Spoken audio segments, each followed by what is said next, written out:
Buonasera a tutti e a tutte. No, scusate.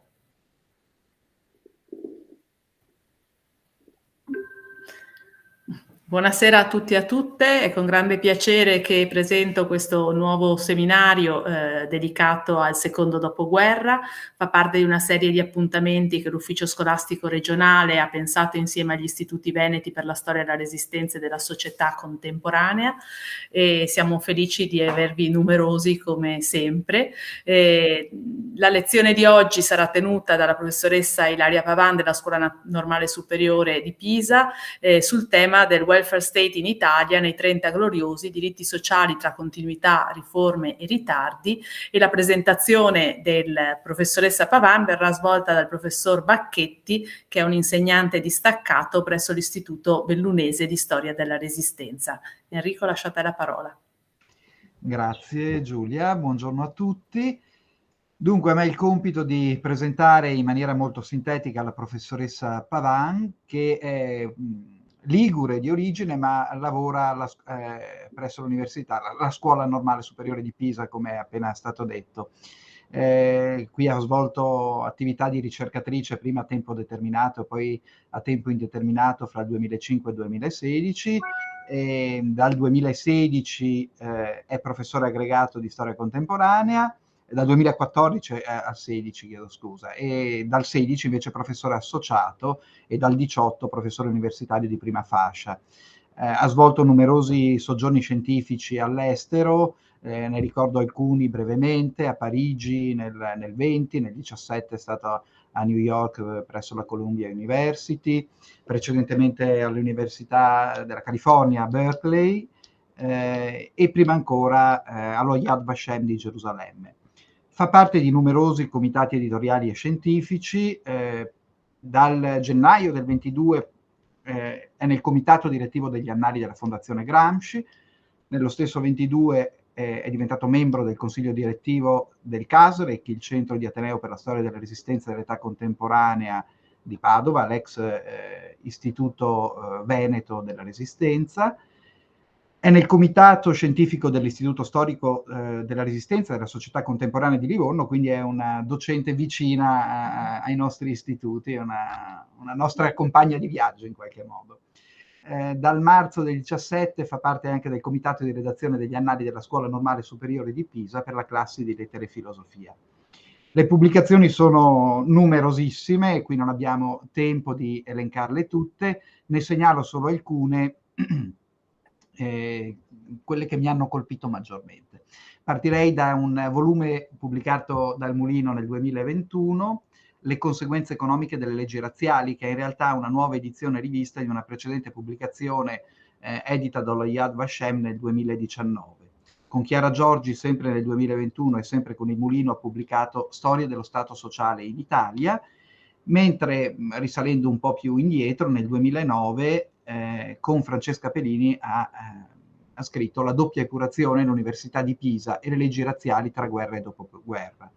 È in uscita, non so quando, ce lo diranno la professoressa Pavan o Giulia Albanese, La storia d'Italia in 2 volumi, pubblicato da Carocci, curato appunto dalla professoressa Pavan e dalla professoressa Giulia Albanese.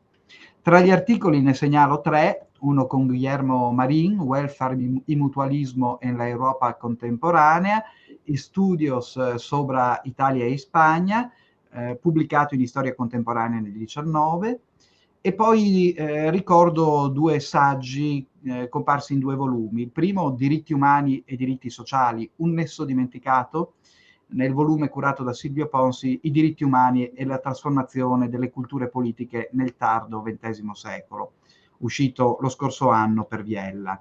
L'anno precedente, sempre per Viella e sempre in un volume curato da Silvio Pons che si intitola Il comunismo italiano nella storia del Novecento, la professoressa Pavan con Chiara Giorgi ha scritto il saggio Il PC e le politiche sociali tra anni 60-70.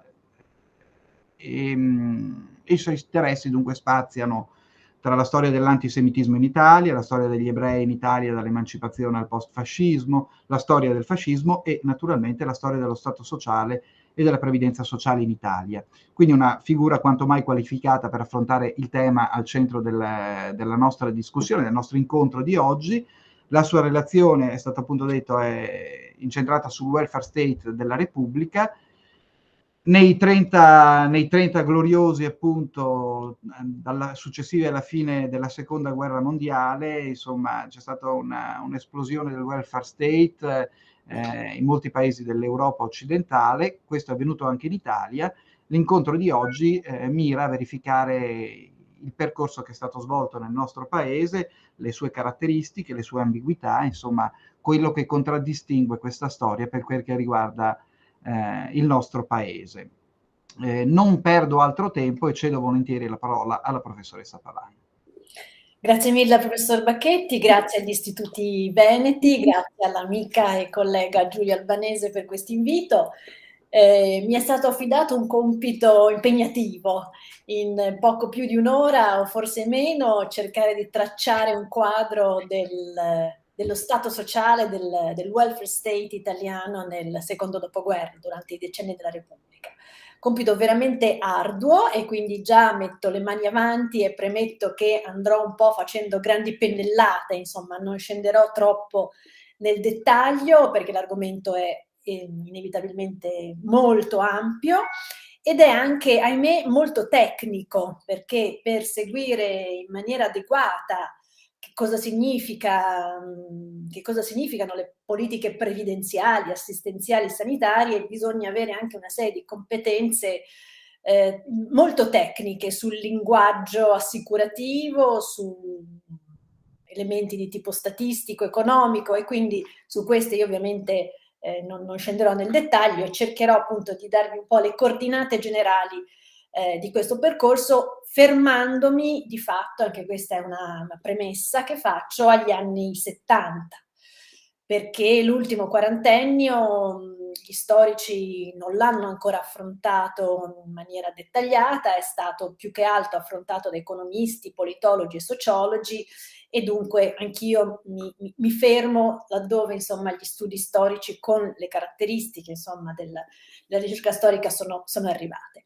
Dunque intanto una breve delucidazione del titolo, che è lievemente cambiato rispetto a quello che avevo dato inizialmente, perché appunto ho messo in questa prima slide il welfare state in Italia nei 30 gloriosi, i diritti sociali tra continuità, riforme e ritardi. Tanto chiariamo cosa sono questi 30 gloriosi e come e se riguardano anche la storia italiana del welfare state.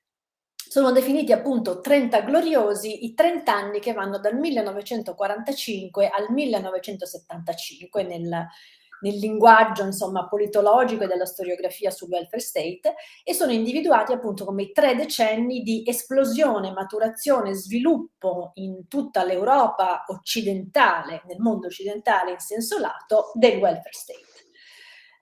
Dopo il 1975, ovviamente preso in maniera grossolana come confine cronologico, inizia un periodo di ripensamento del welfare state, una crisi del welfare state e un suo ridimensionamento. Questo detto in soldoni. Questa cronologia, quindi questi 30 anni gloriosi, questo apogeo del welfare, si manifesta anche in Italia. È una cronologia che va bene anche per il caso italiano, come appunto solitamente si dice per tutta l'Europa occidentale? La risposta è no, è per questo che ho messo questo primo riferimento in questa slide, perché la cronologia italiana differisce da quella del resto dell'Europa occidentale, nel senso che è ritardata. L'apogeo, in qualche modo, lo zenith del nostro welfare state da un punto di vista ideativo, politico-ideativo, diciamo, si raggiunge negli anni 70, quindi con un ritardo di più o meno un quindicennio rispetto al resto del panorama degli stati italiani, degli stati europei. Soltanto in quel decennio il nostro livello di welfare in termini di spesa, banalmente, di spesa sociale, si va vicino più o meno a quello dello standard europeo di Francia e Germania, presi solitamente come termini di paragone.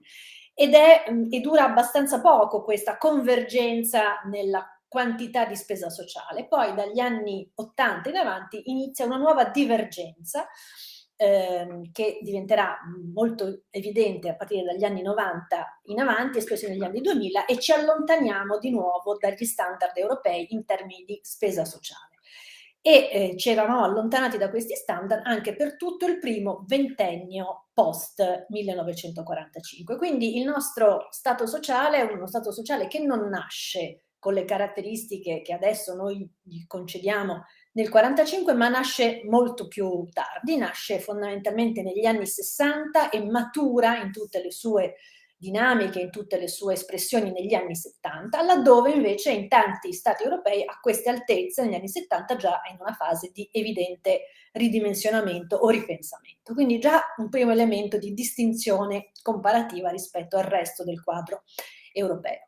Quindi continuità e ritardi e riforme che si susseguono a partire dal 45 in avanti in maniera molto ondivaga e non in un percorso, diciamo, coerente. Andrei avanti quindi, Giulia, con la slide per chiarire innanzitutto di cosa parliamo, no? Quando parliamo di welfare state o di stato sociale. Anche questa è un'altra piccola precisazione nominalistica non del tutto inutile. Ormai noi parliamo nel linguaggio corrente anche dei media, no? Di welfare state. Nel post 1945 in Italia si parlava di stato sociale fondamentalmente, di politiche sociali. Questa formula entra nel linguaggio delle politiche, dei media negli anni 80, 70, 80, non prima. Finita la seconda guerra mondiale era lo stato sociale quello che veniva, la formula che veniva utilizzata, i diritti sociali, lo stato sociale, le politiche sociali. Comunque, di cosa parliamo quando parliamo di questa cosa qui? Parliamo di previdenza, di assistenza, di sanità e di politiche per la casa. Questi sono i pilastri dello Stato sociale. Di solito si inserisce anche l'istruzione, tutto il comparto educativo, che però ha una storia a sé, anche legislativa e anche di tipo appunto culturale molto particolare, che ha anche una cronologia molto diversa. Io tendenzialmente non la inserisco quando parlo delle questioni dello Stato sociale, però fa anche parte questa dello Stato sociale.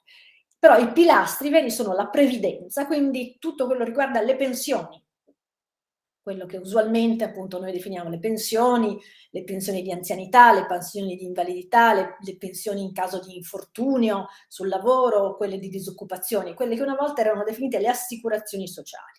Parliamo di assistenza, di tutto quello che è assistenza e oggi forse meno, negli anni 60-70 si definivano servizi sociali, quindi gli assegni familiari, quindi il supporto alla maternità, il supporto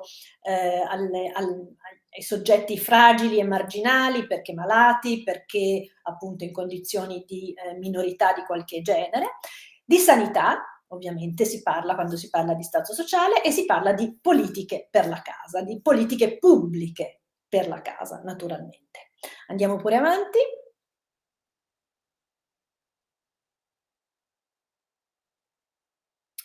Vi ho dato qui un paio di definizioni, giusto per aiutarvi, per orientarvi, sempre per capire meglio di cosa parliamo. L'essenza del welfare state è la protezione da parte dello Stato, quindi l'intervento è statale, il protagonista, l'attore istituzionale è lo Stato nelle sue articolazioni, di standard minimi di reddito, di alimentazione, di salute, di sicurezza fisica, di istruzione e abitazione garantita ad ogni cittadino come un diritto politico. Quindi diciamo il welfare state è l'incarnazione, l'esplicitazione di quelli che vengono definiti i diritti sociali, che insieme ai diritti politici e ai diritti civili costituiscono il nucleo, insomma, dei diritti umani occidentali.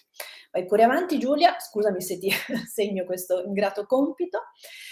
Questo è Ernesto Rossi, uno dei padri, insomma, della liberal-democrazia italiana, che alla voce sicurezza sociale in un dizionario appunto degli anni 50 definiva la sicurezza sociale, che è poi appunto il welfare state, che è garantire il diritto a un minimo di vita civile, dalla culla alla tomba, a tutti i cittadini per il solo fatto di essere uomini e partecipi della medesima organizzazione statale.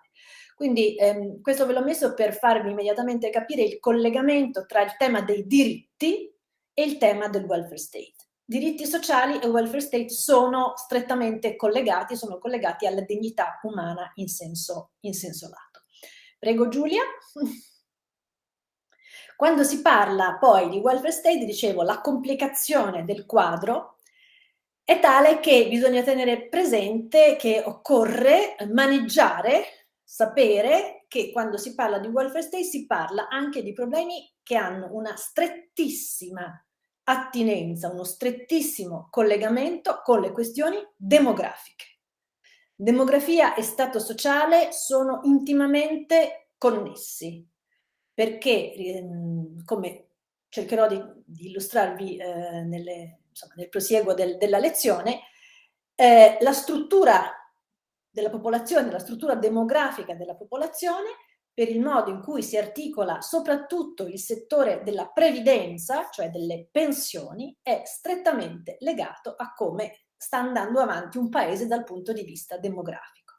E qui introduco subito un elemento tecnico che sembra tale, ma tale non è, e che spesso almeno so che non è conosciuto da tutti, e che riguarda ai modi con cui si finanziava e si finanzia tuttora la previdenza, cioè le pensioni. Cioè ha un aspetto tecnico-finanziario, che però è fondamentale, che riguarda il cosiddetto sistema a capitalizzazione con cui si finanziano le pensioni e le assicurazioni sociali. Immagino che nessuno di voi sappia esattamente di cosa sto parlando.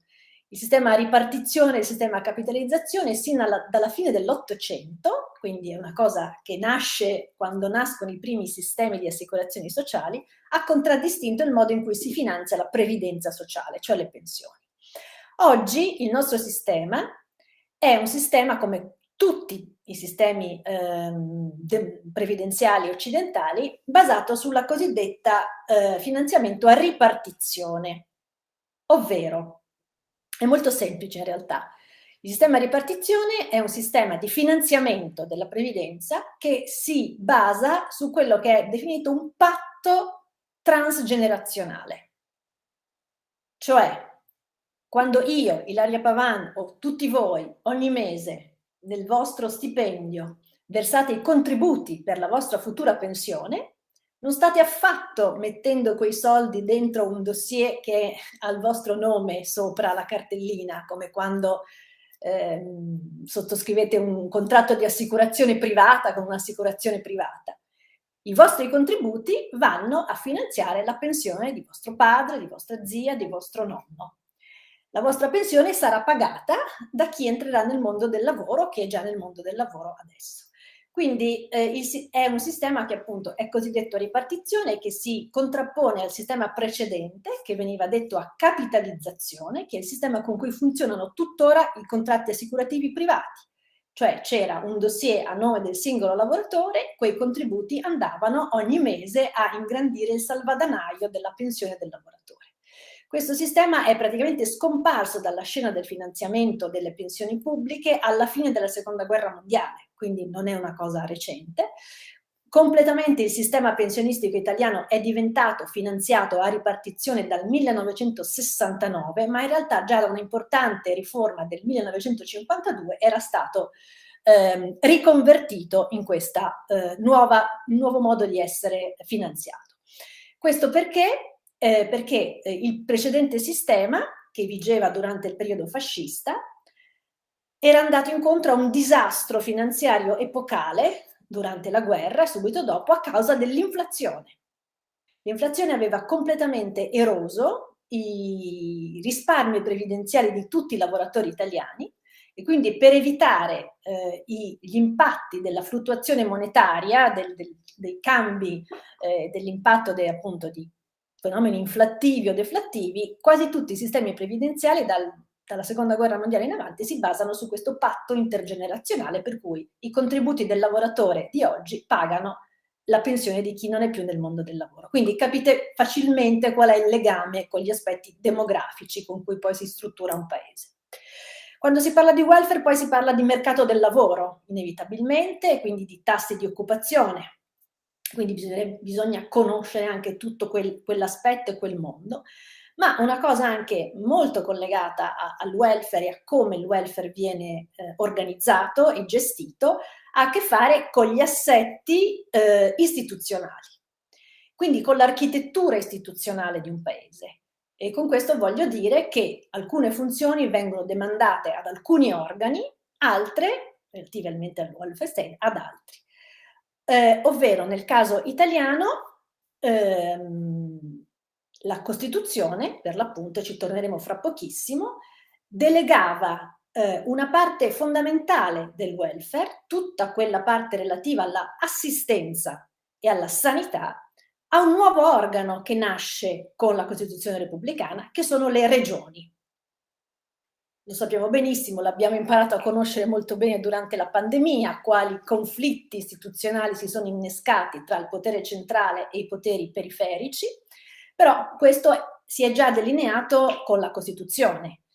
L'articolo 117 della Costituzione stabiliva già, anzi se Giulia va avanti dovrei averlo riportato proprio così che...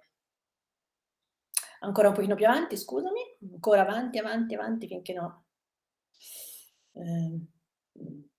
Eccolo, avanti, scusami. Eccolo, l'articolo 117, quello originario, quello votato quindi dall'Assemblea Costituente, già demandava agli organi periferici dello Stato, quindi ai comuni, alle province e alle regioni, una serie fondamentale di servizi del welfare, in particolare tutti quelli della sanità e dell'assistenza. Quindi capite bene che studiare queste cose significa poi studiarle nella realtà concreta dei singoli comuni, quindi di decisioni prese a livello di giunte comunali, di giunte provinciali e dal 71, da quando le regioni poi sono state effettivamente create, anche di politiche regionali. Quindi il quadro diventa veramente molto complicato perché appunto una parte fondamentale del welfare è ormai di competenza regionale, locale, ed è sempre stato così dal 47 in avanti, anche se appunto le regioni, come sappiamo, sono state poi nel concreto istituite molto dopo, ma comuni e province in ogni caso hanno svolto per decenni un ruolo fondamentale nell'assistenza e nella sanità. Io qui ho portato l'articolo originario del 1947 relativo alle regioni. Immagino saprete o ricordate che questo articolo non è più tale perché nel 1999 è iniziata una riforma, la famosa riforma del titolo quinto della Costituzione, che poi è diventata legge nel 2001, per cui è stato rimodificato l'assetto istituzionale e le competenze, quindi i ruoli che i singoli pezzi delle istituzioni locali e centrali hanno, arricchendo ulteriormente il bacino di cose che deve fare la regione.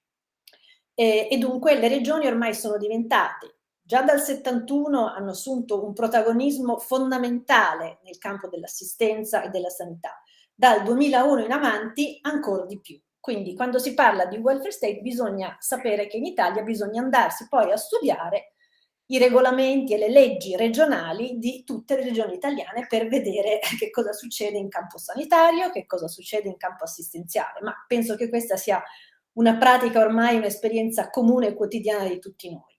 Questo per dirvi che appunto le politiche del welfare vanno poi analizzate anche a livello legislativo a diversi livelli di istituzionali e questo complica chiaramente la situazione. Scusami Giulia, torniamo velocemente indietro. Ecco la cronologia. L'ho accennato prima quando ho parlato dei 30 gloriosi. Vi do qualche coordinata molto basica sulla cronologia italiana. Dal 1944-45 al 58 si assiste a un sostanziale immobilismo, che immobilismo reale poi non è, lo vedremo, insomma, succedono cose, ma si registra una permanenza fondamentalmente di principi, istituzioni e legislazione che derivano dal periodo fascista. C'è una lunga eredità che arriva dal fascismo e che penetra abbondantemente per tanti anni nel corpo della Repubblica per quello che riguarda le strutture, l'impostazione, le istituzioni che governano il welfare, a livello di previdenza, a livello di assistenza e a livello di sanità. Il dibattito sulle vere e proprie riforme di struttura si vivacizza moltissimo alla fine degli anni 50, quando veramente cominciano a moltiplicarsi le idee per una riforma complessiva del sistema, sia previdenziale che assistenziale che sanitario. È un lungo dibattito, è un cantiere che dura quasi 20 anni, soprattutto per le questioni sanitarie. Nel 78, come sapete, nasce il sistema sanitario nazionale. In questo ventennio, appunto, uno dei momenti periodizzanti decisivi è la nascita delle regioni, per tutte le ragioni che ho appunto espresso poco fa, perché a loro è demandata una serie fondamentale di iniziative e di attività. Quindi il 71 e la regionalizzazione portano a un'accelerazione di quei processi di riforma che erano stati molto discussi negli anni precedenti.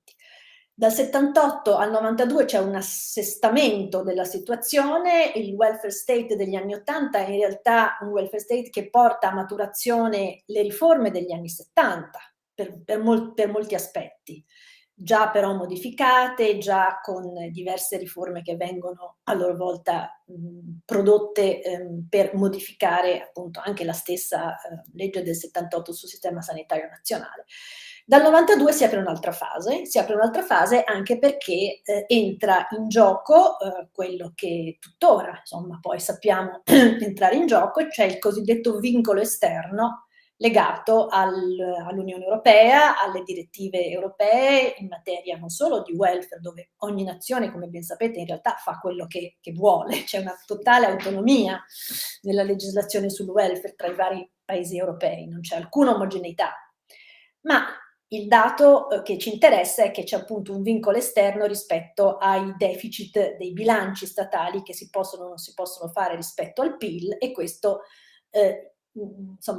rende molto più difficile gestire finanziariamente il welfare e la spesa che il welfare comporta in un paese fortemente in deficit, come è stato sempre e come tuttora è l'Italia. E quindi questo vincolo esterno cosiddetto derivante dai processi di unificazione, soprattutto monetaria e finanziaria europea, incide sulla nostra storia, su questa del welfare, in questo senso fondamentalmente. Quindi più o meno questa è la cronologia.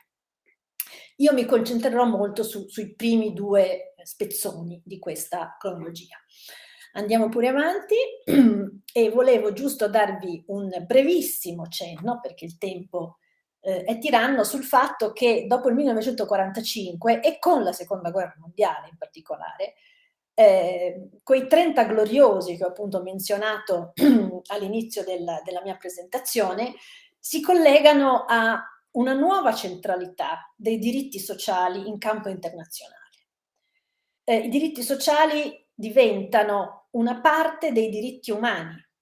Voi sapete, nel 1948 c'è la dichiarazione dell'ONU sui diritti fondamentali, sui diritti umani, e i diritti sociali entrano dentro quel discorso, perché la guerra, la Seconda Guerra Mondiale, con il suo portato di tragedie sociali che appunto comporta, ha fatto sì che i diritti sociali siano diventati, anche a livello propagandistico, da parte soprattutto degli alleati, quindi degli americani e dei britannici, uno delle bandiere, uno degli strumenti della propaganda occidentale contro il nemico nazista. Ovvero la battaglia che contrappone totalitarismi e democrazie nella Seconda Guerra Mondiale è anche una battaglia fatta in nome di un futuro migliore, di un futuro in cui i diritti sociali sono parte. Cioè le grandi potenze, Roosevelt e Churchill in particolare, appunto, fanno entrare nella propaganda della Seconda Guerra Mondiale anche l'idea che il futuro democratico, il futuro che avrà abbattuto i regimi totalitari, sarà un futuro che terrà conto dei diritti sociali. E andiamo avanti, infatti la questione dei diritti sociali entra in una serie di famosissime dichiarazioni che Roosevelt soprattutto, ma anche Churchill e Roosevelt insieme, portano avanti a guerra iniziata. C'è il famoso discorso delle 4 libertà di Roosevelt del gennaio del 41, che è appunto un discorso che precede di pochi mesi l'entrata in guerra degli Stati Uniti, e in cui per la prima volta Roosevelt affianca ai tradizionali diritti civili, quindi il diritto religioso, all'associazionismo, alla libertà di parola, la cosiddetta libertà dal bisogno, cioè i diritti, ora poi lo vediamo in una famosa iconografia di un vignettista americano che è diventata famosissima in tutto il mondo. La stessa Carta Atlantica, siglata ad agosto tra Churchill e Roosevelt, mette i diritti sociali in un futuro che si realizzerà come una delle bandiere delle nuove democrazie post-totalitarie. Nel novembre del 42 c'è il famoso piano Beveridge di Lord Beveridge in Inghilterra, che è il primo piano di finanziamento e di riorganizzazione del welfare state in chiave organica e finanziato soprattutto molto, anzi sostanzialmente dalla fiscalità generale. Quando dico fiscalità generale si deve intendere dalle tasse, quindi è lo Stato che attraverso la collezione delle tasse e la sua redistribuzione ai cittadini finanzia il welfare state. Nel 1944 c'è anche il famoso secondo discorso, il Second Bill of Rights di Roosevelt, che ancora una volta mette l'accento sui diritti sociali e dice fondamentalmente che la libertà da sola non ha senso senza appunto una sostanza che è fatta dei diritti sociali, della possibilità quindi di avere una casa, di avere un lavoro, di avere una protezione quando si è malati, quando si è anziani, quindi tutto questo entra insomma nella definizione della sicurezza e della dignità dell'uomo. E poi appunto abbiamo nel 1948 la Dichiarazione Universale dei Diritti dell'Uomo, che vi ho riportato, se vai avanti, gli articoli 22, 23, 24 e 25, appunto, la terza è la libertà, appunto, no, scusami, vai pure avanti Giulia, avanti ancora. Questi appunto sono i famosi, ecco. I diritti sociali diventano parte dei diritti umani. Ancora avanti vi ho riportato il testo di questi articoli, dice: ogni individuo in quanto membro della società ha diritto alla sicurezza sociale, alla realizzazione attraverso lo sforzo nazionale e la cooperazione internazionale che le risorse dello Stato appunto siano messe a servizio della sua libertà e del libero sviluppo della sua personalità. Quindi ogni individuo ha diritto al lavoro, alla libertà della scelta dell'impiego, a giuste e soddisfacenti condizioni di vita, alla protezione dalla disoccupazione. Insomma, sono elencati proprio quelli che noi conosciamo oggi come diritti sociali. Questo per dirvi che in quegli anni, dal 41 al 48, la retorica, possiamo anche definirla la retorica dei diritti sociali, invade attraverso gli eserciti anche degli alleati l'Europa occidentale. Diventa così un punto di riferimento programmatico per le costituzioni post-totalitarie e post-belliche della maggior parte dei paesi. E dunque ci chiediamo come tutto questo quadro, tutto questo fermento internazionale penetri quindi anche nel caso italiano. Andiamo pure avanti con la slide.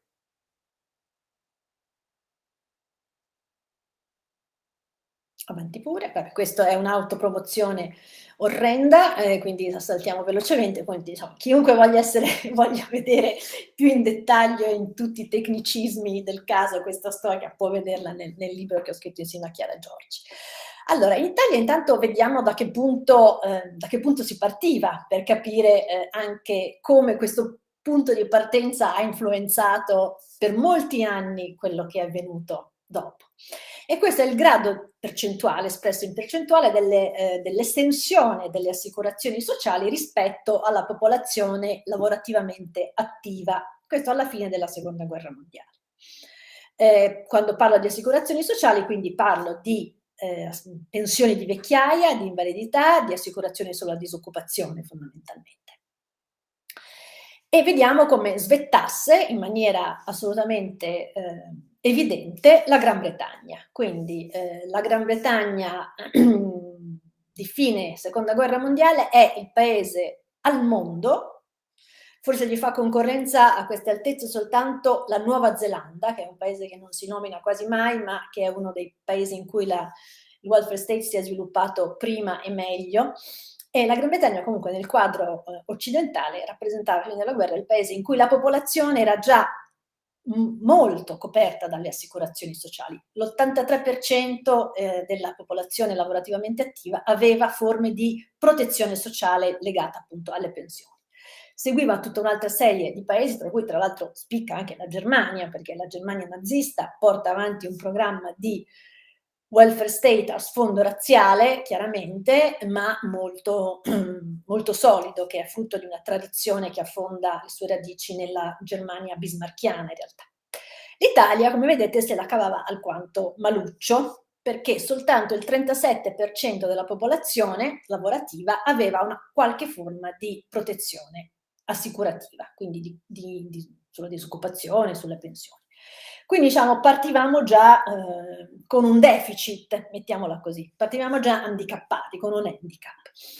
L'handicap, ovviamente qui non mi ci posso soffermare più di tanto, era legato al modo in cui lo Stato sociale era stato pensato, voluto e reso concreto negli anni del fascismo. Questa sarebbe un'altra lezione, però tanto per smentire una vulgata che ancora oggi impera, soprattutto nel dibattito mediatico, anche sulla rete, per cui lo Stato fascista abbia realizzato un potente, ampio Stato sociale che appunto proteggeva molto la popolazione lavoratrice italiana, questi dati lo smentiscono proprio in maniera, insomma, con i numeri. Quindi l'Italia partiva già molto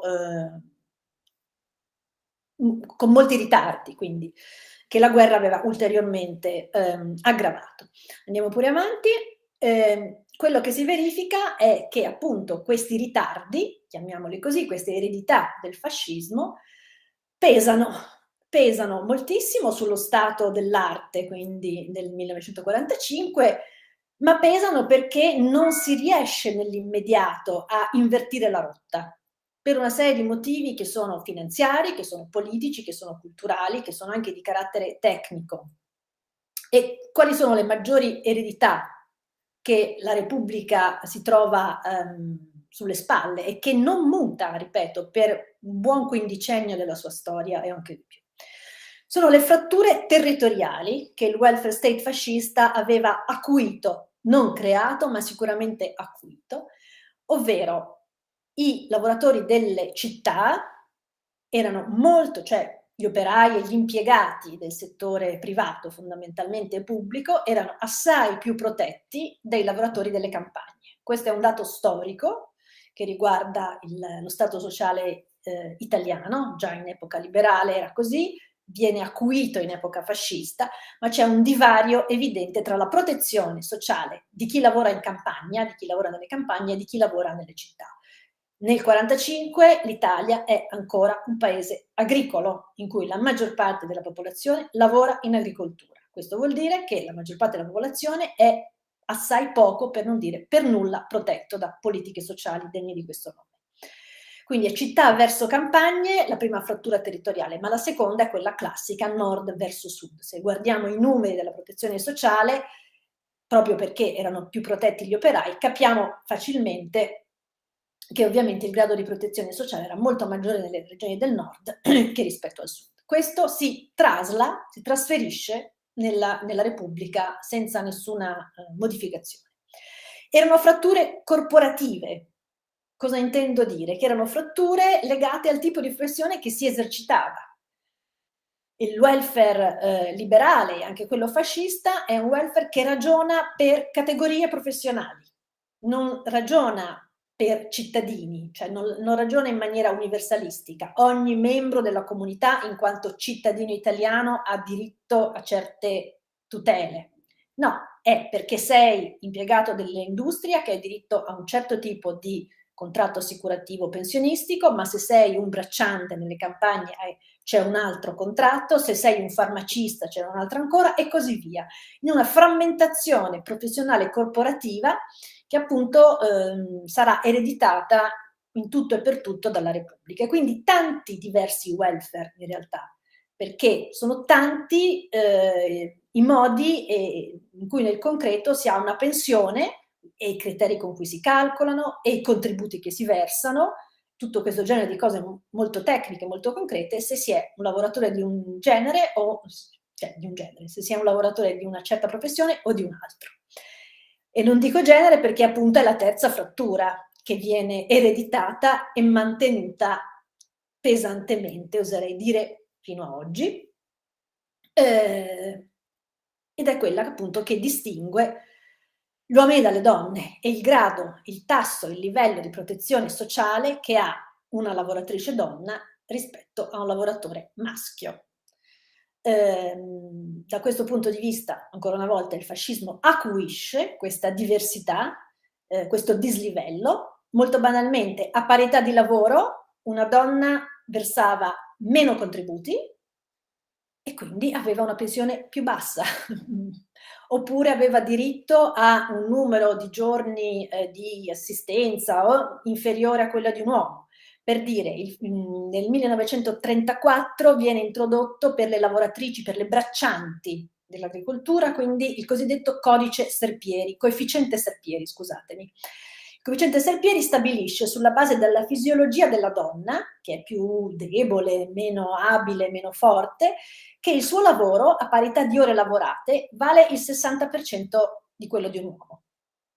Anche se stava nei campi dalla mattina alla sera insieme a un uomo e faceva lo stesso lavoro, il suo lavoro era retribuito 40% in meno, aveva un 40% in meno non solo di salario ma di contributi, e ad alimentare quindi poi, al momento della pensione, una situazione di dislivello salariale e pensionistico piuttosto pesante. Questo coefficiente Serpieri non viene eliminato dopo il 45, verrà cancellato soltanto nel 1964.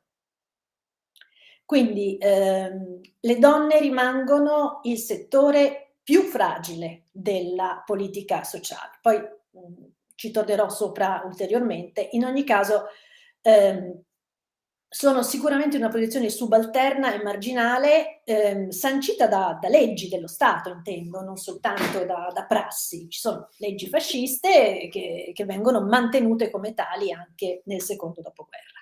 Quindi questi grandi limiti, queste grandi fratture, appunto, che sono geografiche, che sono corporative, che sono di genere, trapassano senza grandi sbavature, insomma, senza grandi smottamenti dal fascismo alla Repubblica. Quindi questo in tema di continuità. Andiamo pure avanti perché ovviamente ci sono anche, per fortuna, le grandi discontinuità. Scusatemi, qui siamo ancora un attimo sul livello continuità. Oltre a tutte queste cose che vi ho detto, c'è una continuità proprio degli enti, delle istituzioni che erogano le prestazioni del welfare, che rimangono le stesse, spesso non cambiano neanche nome. Questi orrendi acronimi che vi ho messo nella slide sono appunto l'Istituto Nazionale per la Previdenza Sociale, l'INPS, che noi tutti conosciamo, che dopo il 45 cade semplicemente la F che stiamo tra la N e la P, ma l'INPS rimane esattamente quello che era durante il fascismo. In realtà l'INPS con un altro nome nasce a fine del 1800. L'INAIL, che anche oggi noi conosciamo, lo stesso, rimane nelle sue strutture, nella sua organizzazione, nei suoi modi di essere gestito nel secondo dopoguerra. L'INAM, immagino che i più giovani dei miei ascoltatori non sappiano neanche cos'è, ma qualcuno invece dei più di quelli della mia generazione o di quella precedente se lo ricordano, che era l'Istituto Nazionale per l'Assicurazione per le Malattie, sia soprattutto del settore privato, dei lavoratori del settore privato. E poi c'è l'ONMI, che è una creatura fascista, è l'Opera Nazionale Maternità e Infanzia, che nasce nel 25 e come vedete continua placidamente la sua strada, il suo percorso fino al 1977, così anche l'INAM, sarà soltanto la nascita del Servizio Sanitario Nazionale a scalzare l'INAM, a farlo chiudere, e così sono anche gli enti comunali di assistenza, che vengono create nel 1937 e permangono fino al 1977, e le grandi opere assistenziali, l'Opera Nazionale Combattenti, l'Opera Nazionale Orfani di Guerra, l'Opera Nazionale Invalidi di Guerra, che nascono dopo la Prima Guerra Mondiale. Come vedete, tutte queste organizzazioni che hanno un carattere e una natura assistenziale, sanitaria, un misto tra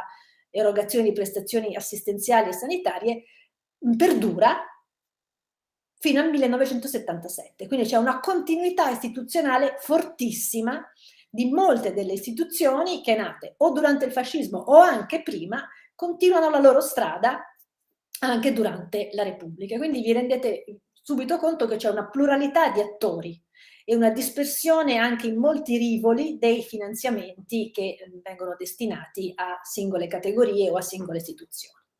Ma come vi dicevo, ci sono anche rotture significative in questa storia. Prego Giulia. Questo poi ci torniamo sopra dopo quando parliamo di sistema sanitario nazionale. Allora, le discontinuità sono naturalmente la nostra Costituzione. Vai pure avanti.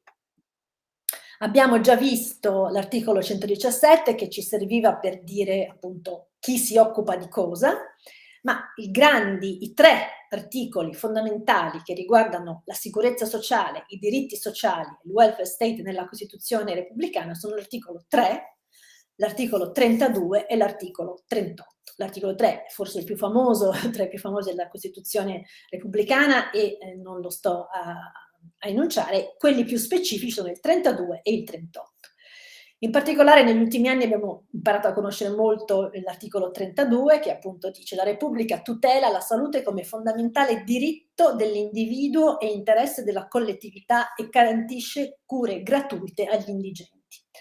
La Costituzione repubblicana è la prima delle Costituzioni post-belliche per lungo tempo, per molti anni, a sancire, a inserire il diritto alla salute nei principi costituzionali e a definire questo diritto come un diritto dell'individuo, quindi un diritto umano fondamentalmente.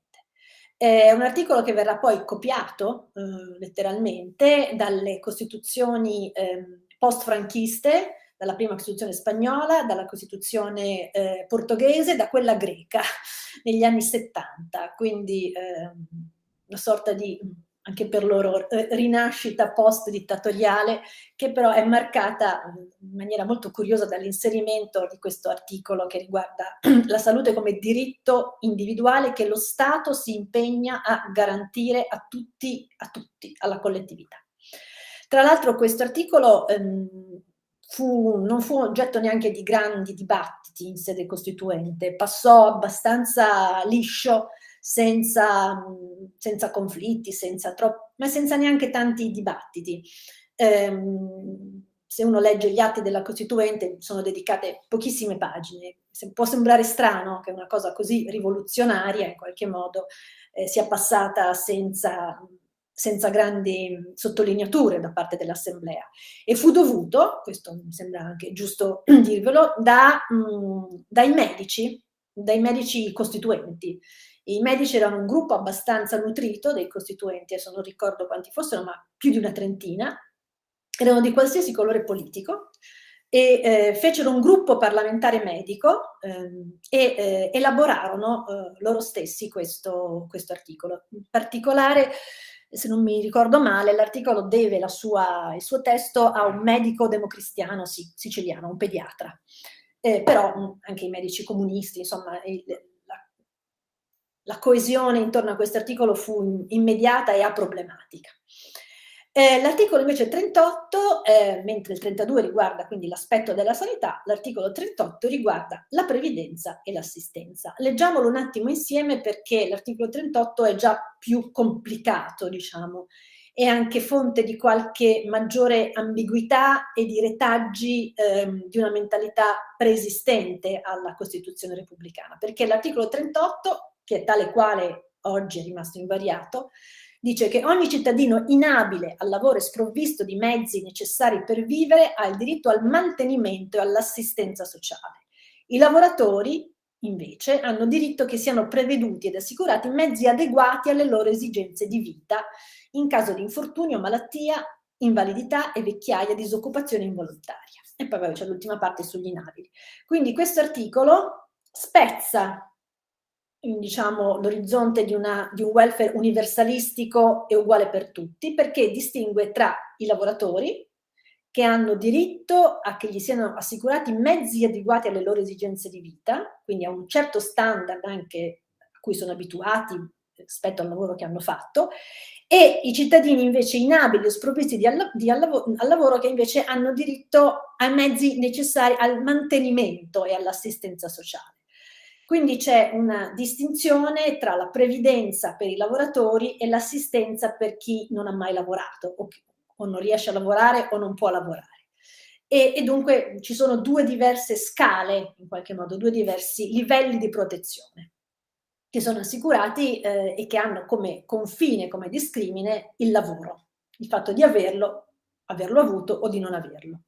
E quindi delle tutele che per chi non ha lavoro o chi lo perde o chi non riesce ad averlo sono comunque piuttosto labili, diciamo così, anche se teoricamente lo Stato si impegna a fornire loro l'assistenza sociale. Andiamo pure avanti. Ancora. Eccoci. Allora, cosa succede concretamente dopo il 1945? Succede che i primi governi della Repubblica devono cercare di migliorare quella percentuale che vi ho presentato nella slide iniziale, di quel solo 37,5% della popolazione lavorativamente attiva che aveva forme di copertura assicurativa e previdenziale, perché chiaramente era molto poca. E quindi si ampliano i confini della previdenza, quindi delle assicurazioni sociali, estendendo in maniera cumulativa, senza alcuna riforma complessiva del sistema, le assicurazioni sociali a tutti quei lavoratori che fino a quel momento non le avevano. E quindi, per esempio, la pensione di vecchiaia. Dopo la Seconda Guerra Mondiale aveva diritto a una pensione di vecchiaia una quota piuttosto esigua della popolazione. Per esempio, non avevano diritto alla pensione tutti i liberi professionisti, tutti i lavoratori autonomi, i coltivatori diretti, quindi una parte consistente della popolazione non aveva diritto alla pensione. Così come l'assicurazione per gli infortuni era soltanto per poche categorie professionali. E quindi via via, come vedete, l'ho messo nelle slide, vengono estese come se da un nucleo iniziale, appunto, per cerchi concentrici e successivi, la protezione sociale viene appunto estesa a diverse categorie che vengono fatte entrare nella grande appunto famiglia delle assicurazioni sociali, ma senza pensare a una riforma complessiva del sistema. E soprattutto quello che si verifica è che quando una gestione pensionistica è in deficit, vado più nel concreto. Come vedete ho scritto che nel 1957 viene estesa l'assicurazione di vecchiaia ai coltivatori diretti, che erano qualcosa come 6 milioni di persone. Stiamo parlando di una fetta di lavoratori italiani molto cospicua. La legge del 1957 prevede che questa assicurazione venga gestita dall'INPS come tutte le altre professioni, ma prevede anche che possano avere diritto alla pensione quei lavoratori, quei coltivatori diretti che, raggiunti i 65 anni, che è l'età che occorre per andare in pensione, quell'anno, abbiano versato anche un solo anno di contributi. Capite bene? E questo è fatto perché quelle persone in quel momento non avevano alcuna forma di protezione sociale, quindi è un discorso che viene fatto anche per appianare i ritardi del passato in qualche modo. Però la gestione finanziaria in questo modo è una gestione finanziaria che da subito pone una serie di problemi, perché dall'anno successivo quel 65enne ha diritto a una pensione come se avesse lavorato tutta la vita, anche se ha versato un solo anno di contributi.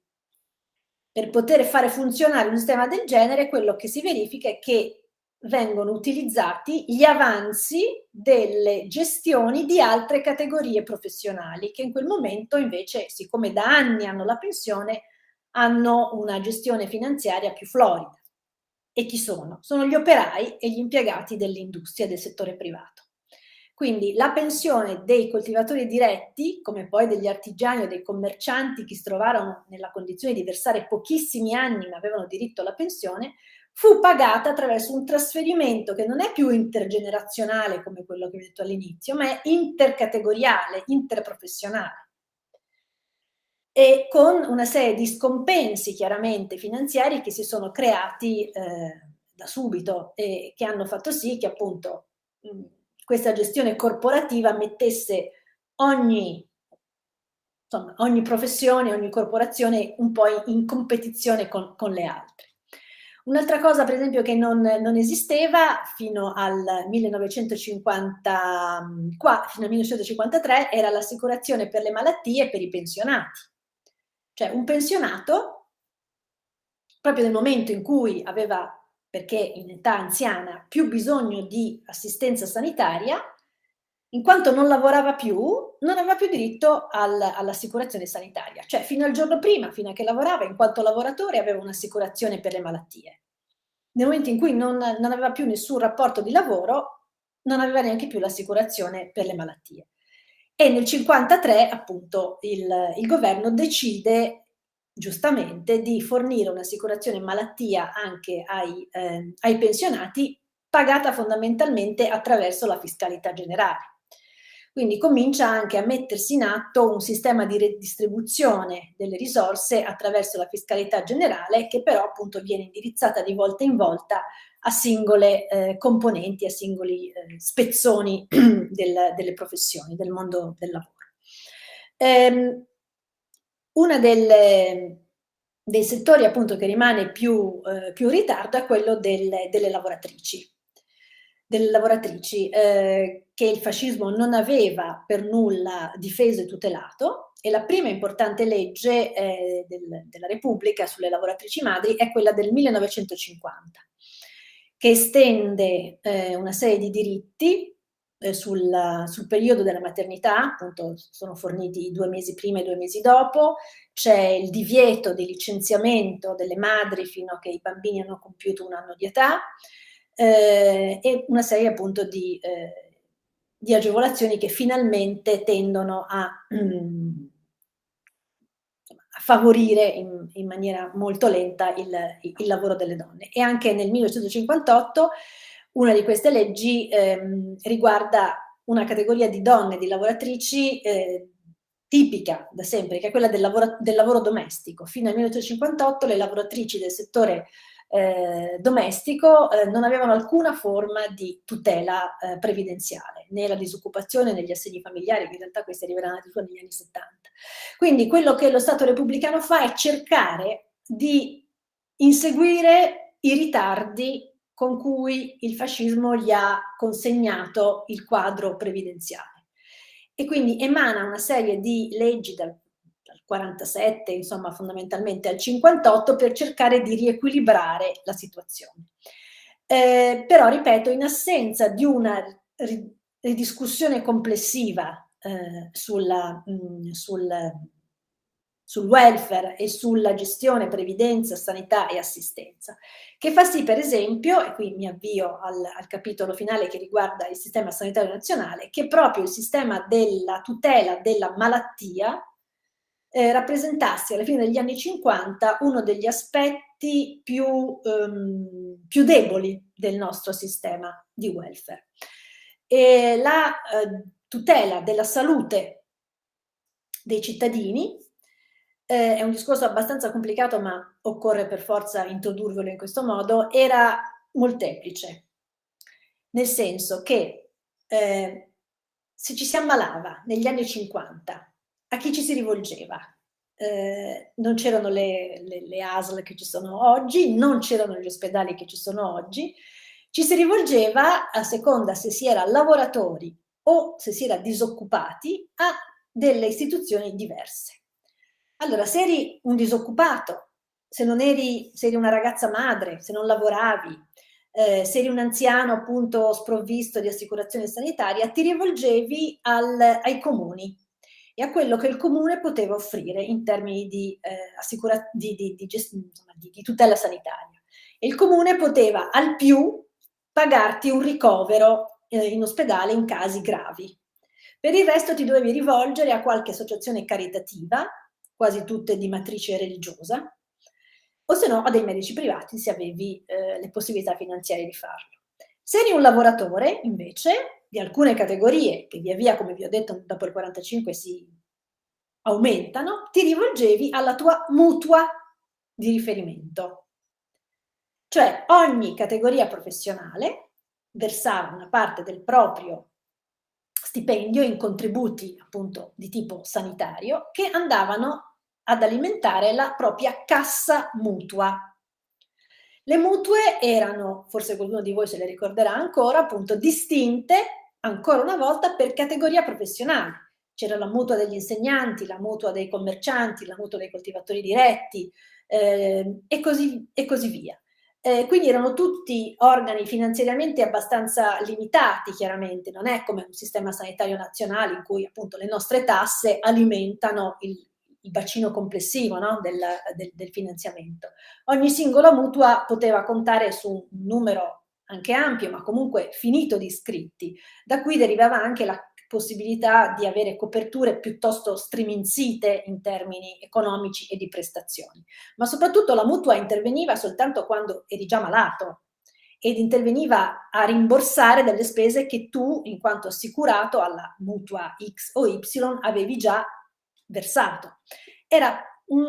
Funziona esattamente come funziona un'assicurazione privata, insomma. Cioè c'era una mutua, tu ti ammalavi, la mutua pagava e poi tu la rimborsavi o viceversa. Le mutue in questo modo alimentavano, pagando le rette di degenze ospedaliere, anche gli ospedali. Altro capitolo molto complicato. Come funzionavano gli ospedali prima del sistema sanitario nazionale?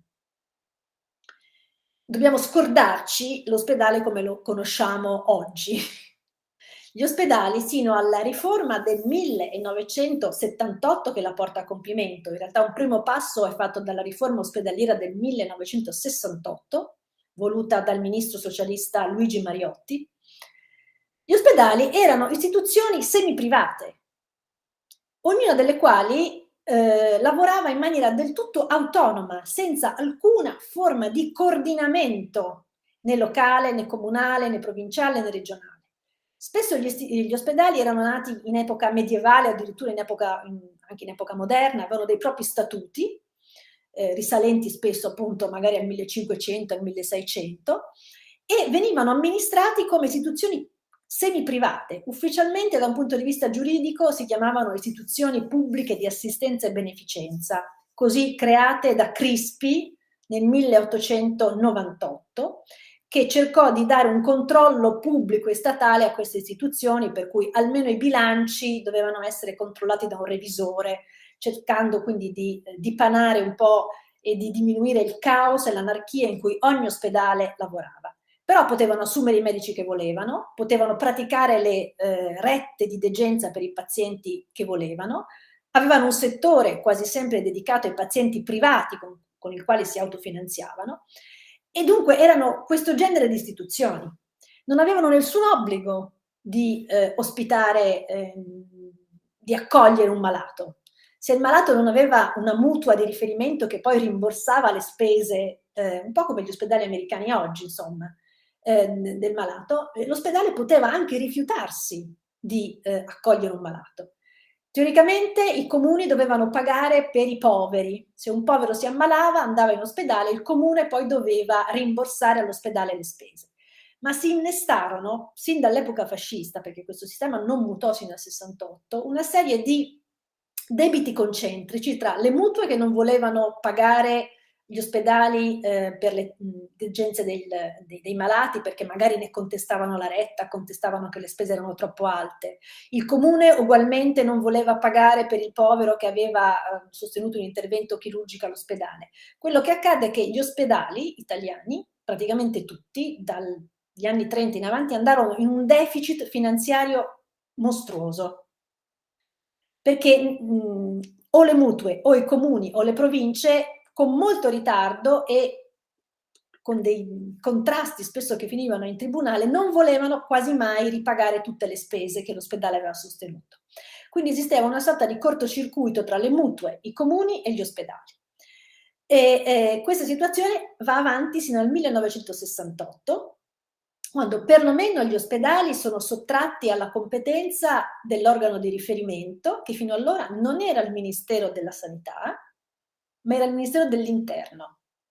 Gli ospedali sono stati controllati dal Ministero dell'Interno fino al 1968, secondo una politica, un'ideologia, un principio per cui la salute è una questione di ordine pubblico. Questo è un retaggio dell'età liberale, che la salute è fondamentalmente una questione di ordine pubblico che è in capo ai comuni e alle province e al prefetto e di conseguenza al Ministero dell'Interno, che non è mai cambiata dall'età liberale al fascismo fino al 1968.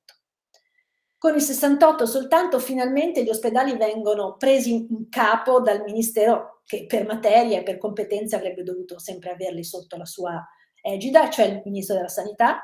Il Ministero della Sanità, nato peraltro solo nel 1958, e soltanto con la riforma sanitaria del 1978 diventano quello che noi conosciamo, cioè degli istituti pubblici che non possono rifiutare di accogliere nessun malato, che sia cittadino italiano o che non sia cittadino italiano, e che sono inseriti in una rete comunale, provinciale e regionale di ospedali tra di loro coordinati e finanziati anche dal Fondo naturalmente sanitario nazionale.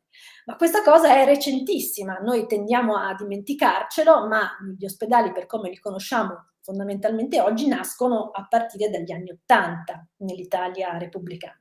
Fino a quel momento sono istituzioni che lavorano in maniera quasi semi-privata.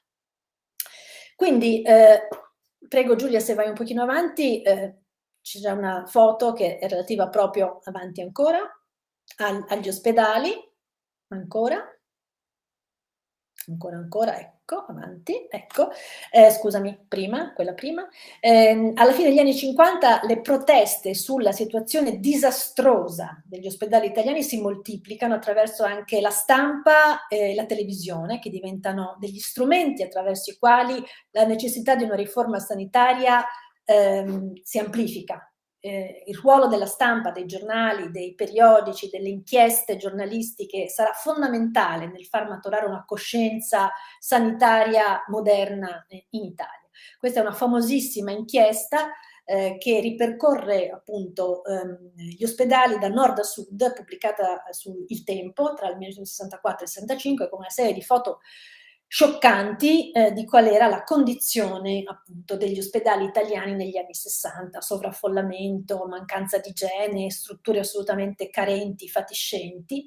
Anche, se vai a quella dopo, sì, c'è il link, anche Bernardo Bertolucci, nel 71 peraltro, quindi siamo ancora in piena emergenza ospedaliera, in occasione delle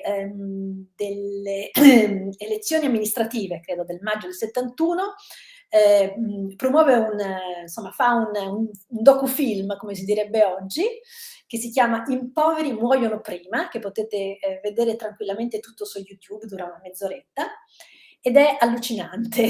È girato dentro gli ospedali romani nella primavera del 71 e descrive uno stato di decadenza, di abbandono, veramente che fanno impressione, letteralmente impressione, e dà quindi un quadro molto plastico e molto immediato di quella che era la situazione sanitaria ospedaliera alla fine degli anni 60 in Italia, e che dunque giustifica e motiva la necessità di una profonda riforma di questo sistema, che finalmente risponda al famoso articolo 32 della Costituzione, perché fino al 1978 l'articolo 32 della Costituzione di fatto rimane inapplicato, perché ci sono profondissime differenze territoriali e professionali nell'accesso alle cure, perché appunto dipende dal tipo di mutua che hai, cosa ti copre e cosa non ti copre.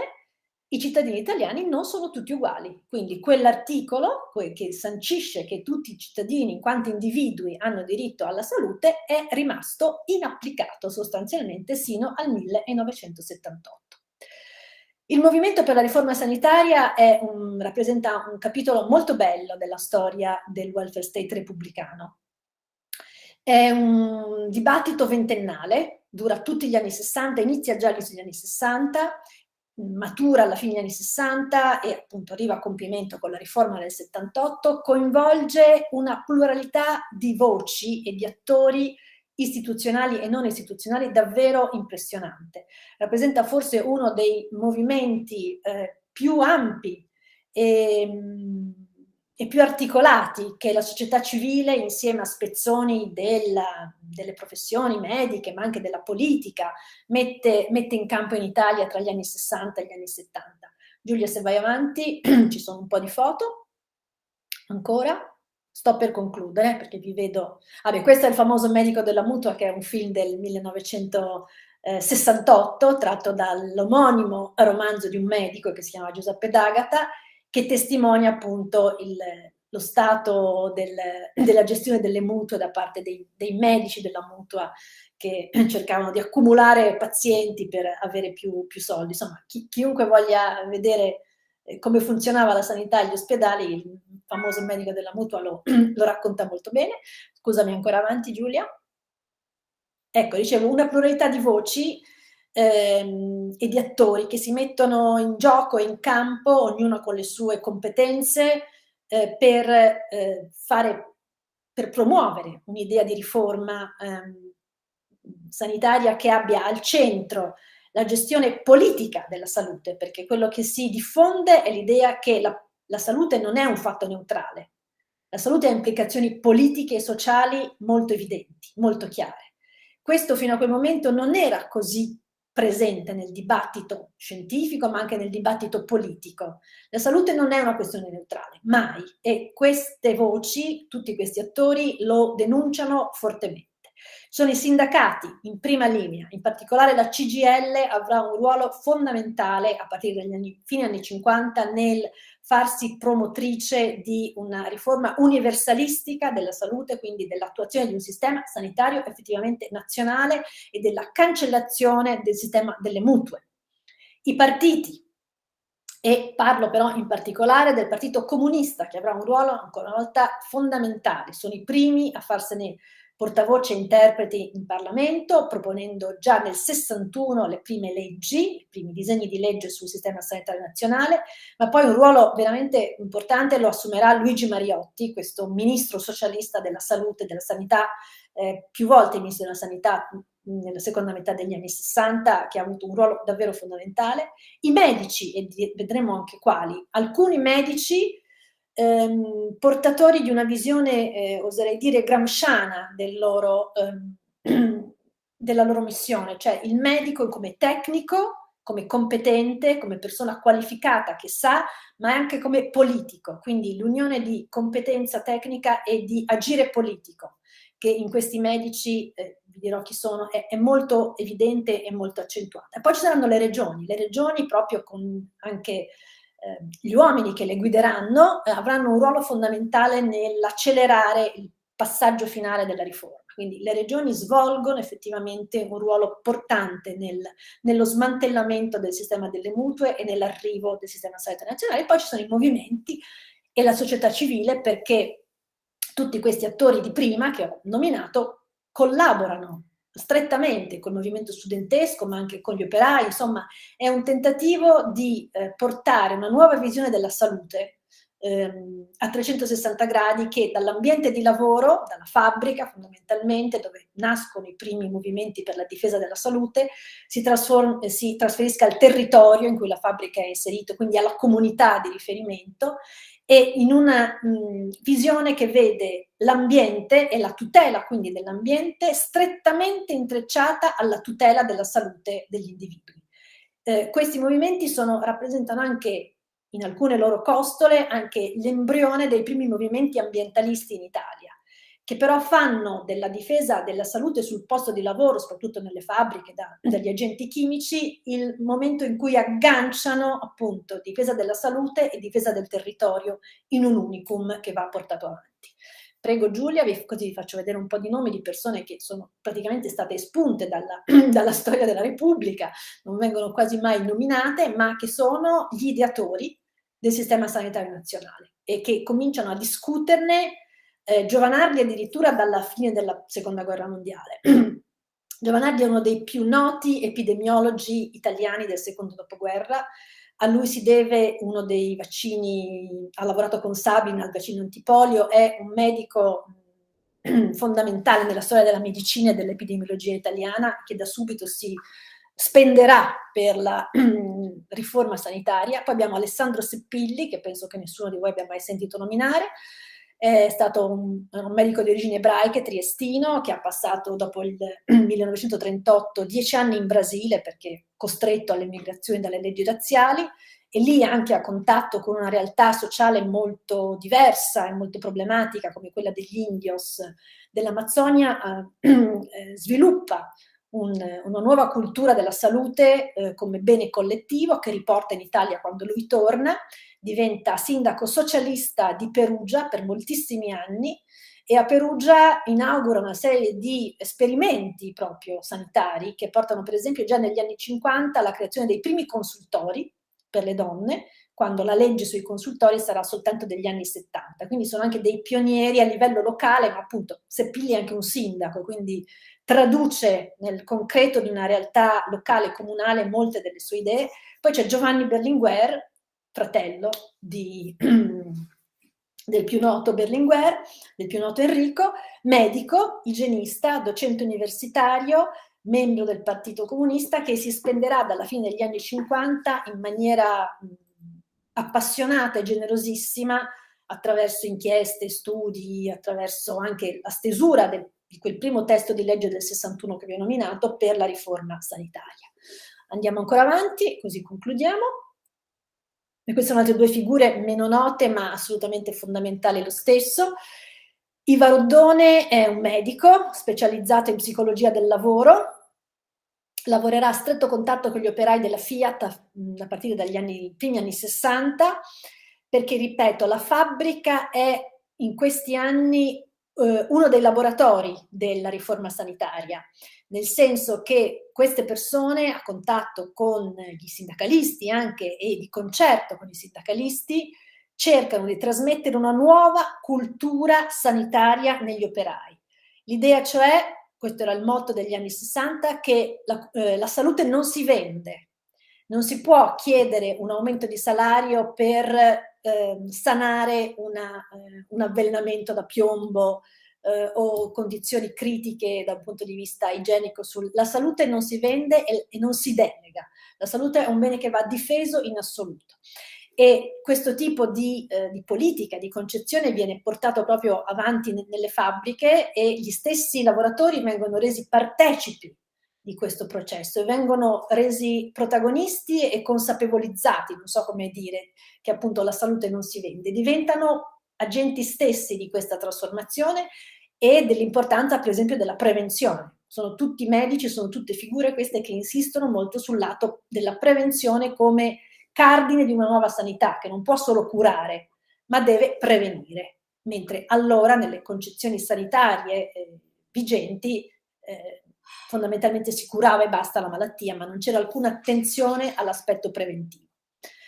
Ancora avanti, scusami Giulia, ecco, questi sono i punti che questi medici, insieme al sindacato, ripeto, insieme alle regioni, portano avanti, cioè la salute come questione sociale e politica, una visione unitaria, psicofisica della salute e il ruolo dei fattori ambientali dentro e fuori la fabbrica, quindi dentro la fabbrica e nel territorio in cui si abita e si vive. L'educazione e la prevenzione contro una medicalizzazione a posteriori, insomma a valle della malattia, l'importanza delle scelte soggettive e della partecipazione attiva dei cittadini, tecnica e politica, come dicevo, come ambiti intrecciati dell'agire anche dei medici, e l'importanza del decentramento. Oggi se ne parla di continuo, della medicina di prossimità, di questo genere di cose, sono tutte idee e tutte cose che già all'inizio degli anni 60 vengono dette, ridette, portate avanti da queste persone. Quindi l'idea che il medico deve stare a fianco al malato, che dunque ci devono essere delle piccole unità, che erano così concepite le USL, le unità sanitarie locali, in cui la partecipazione del cittadino e la sua vicinanza al medico devono favorire conoscenza, consapevolezza e prevenzione. Questi erano i cardini su cui si muove questo discorso della riforma sanitaria, che arriva finalmente a compimento, e non vi dico tutti gli ostacoli che ci sono in mezzo, i tentativi molteplici, nel 1978, avanti pure, che sono le ultime 2 slide, vabbè, questa la saltiamo, è una bellissima definizione di Sappilli di natura. Un passo decisivo che abbatte gli ultimi ostacoli verso la riforma sanitaria è il disastro di Seveso del luglio del 76, seguito 2 mesi dopo da un molto meno noto disastro analogo a Manfredonia, in Puglia, e proprio questi 2 disastri mettono il dito nella piaga, cioè fanno vedere come la salute dentro la fabbrica è legata in maniera inestricabile alla salute dell'ambiente e del territorio. Quindi sono proprio le prove tangibili di quello che questi medici, queste persone stanno portando avanti da anni. Quindi Seveso funziona, ahimè, nella sua drammaticità da acceleratore anche per le forze politiche che avevano più frenato la riforma, fondamentalmente la Democrazia Cristiana, che poi alla fine vota tra la primavera e il dicembre del 78 tutti i vari testi finali della riforma. Il voto della riforma è a maggioranza larghissima. Comunisti, socialisti e democristiani, nel clima di unità nazionale, ovviamente di quel difficilissimo 1978, votano la riforma, si astengono in 6, votano contro il Partito Repubblicano e i Missini. Sono le uniche 2 forze politiche che voteranno contro il Servizio Sanitario Nazionale. Per il resto, appunto, alla fine questi principi, almeno sulla carta, vengono accettati. Poi la riforma avrà un cammino difficilissimo negli anni successivi, ma ripeto, sono già le 17:32 e credo di aver abusato abbondantemente della vostra pazienza e quindi mi fermo. Grazie professoressa, no, è stato davvero una disamina ricca, piena di spunti, e grazie anche per aver reso comprensibili dei temi che oggettivamente insomma sono molto complessi, questo Sono credo l'abbiamo percepito. Allora sono arrivate un paio di domande da parte di un collega, entrambe, che si definisce anche, tra le altre cose, di un figlio di lavoratrice Opera Nazionale Maternità e Infanzia, che da giovane ha goduto di previdenze dell'Opera Nazionale per l'assistenza agli orfani dei sanitari italiani. Le leggo tutte e 2, preferisce o una magari una alla volta, sì. Una alla volta, va bene. Allora, non devo dimenticarmele. Qual è stato il peso delle pratiche clientelari tipiche degli anni 60-70, ma non scomparse poi, nel limitare il livello di efficienza, particolarmente in alcuni casi e periodi, del welfare italiano? Allora, è stato alto, mettiamola così, è stato molto alto, anche se non abbiamo i numeri e abbiamo solo qualche brandello. Allora, faccio un esempio perché mi piace sempre andare nel concreto per dare più chiarezza al mio discorso. Il clientelismo allinea in questo tipo di welfare diviso per categorie professionali, chiaramente. Lo fa sviluppare quasi in maniera naturale, non so come dire. Allora, il caso forse più eclatante e anche un pelo più studiato è quello che riguarda una istituzione del welfare italiano che si chiamava Federmutue. Allora, Federmutue nasce alla fine degli anni 50, nel 57 se non mi ricordo male, quando viene istituita l'assicurazione obbligatoria di malattia per i coltivatori diretti. Era una delle tante assicurazioni sociali di cui i coltivatori diretti non beneficiavano insieme alla pensione, viene per loro introdotta nel 57.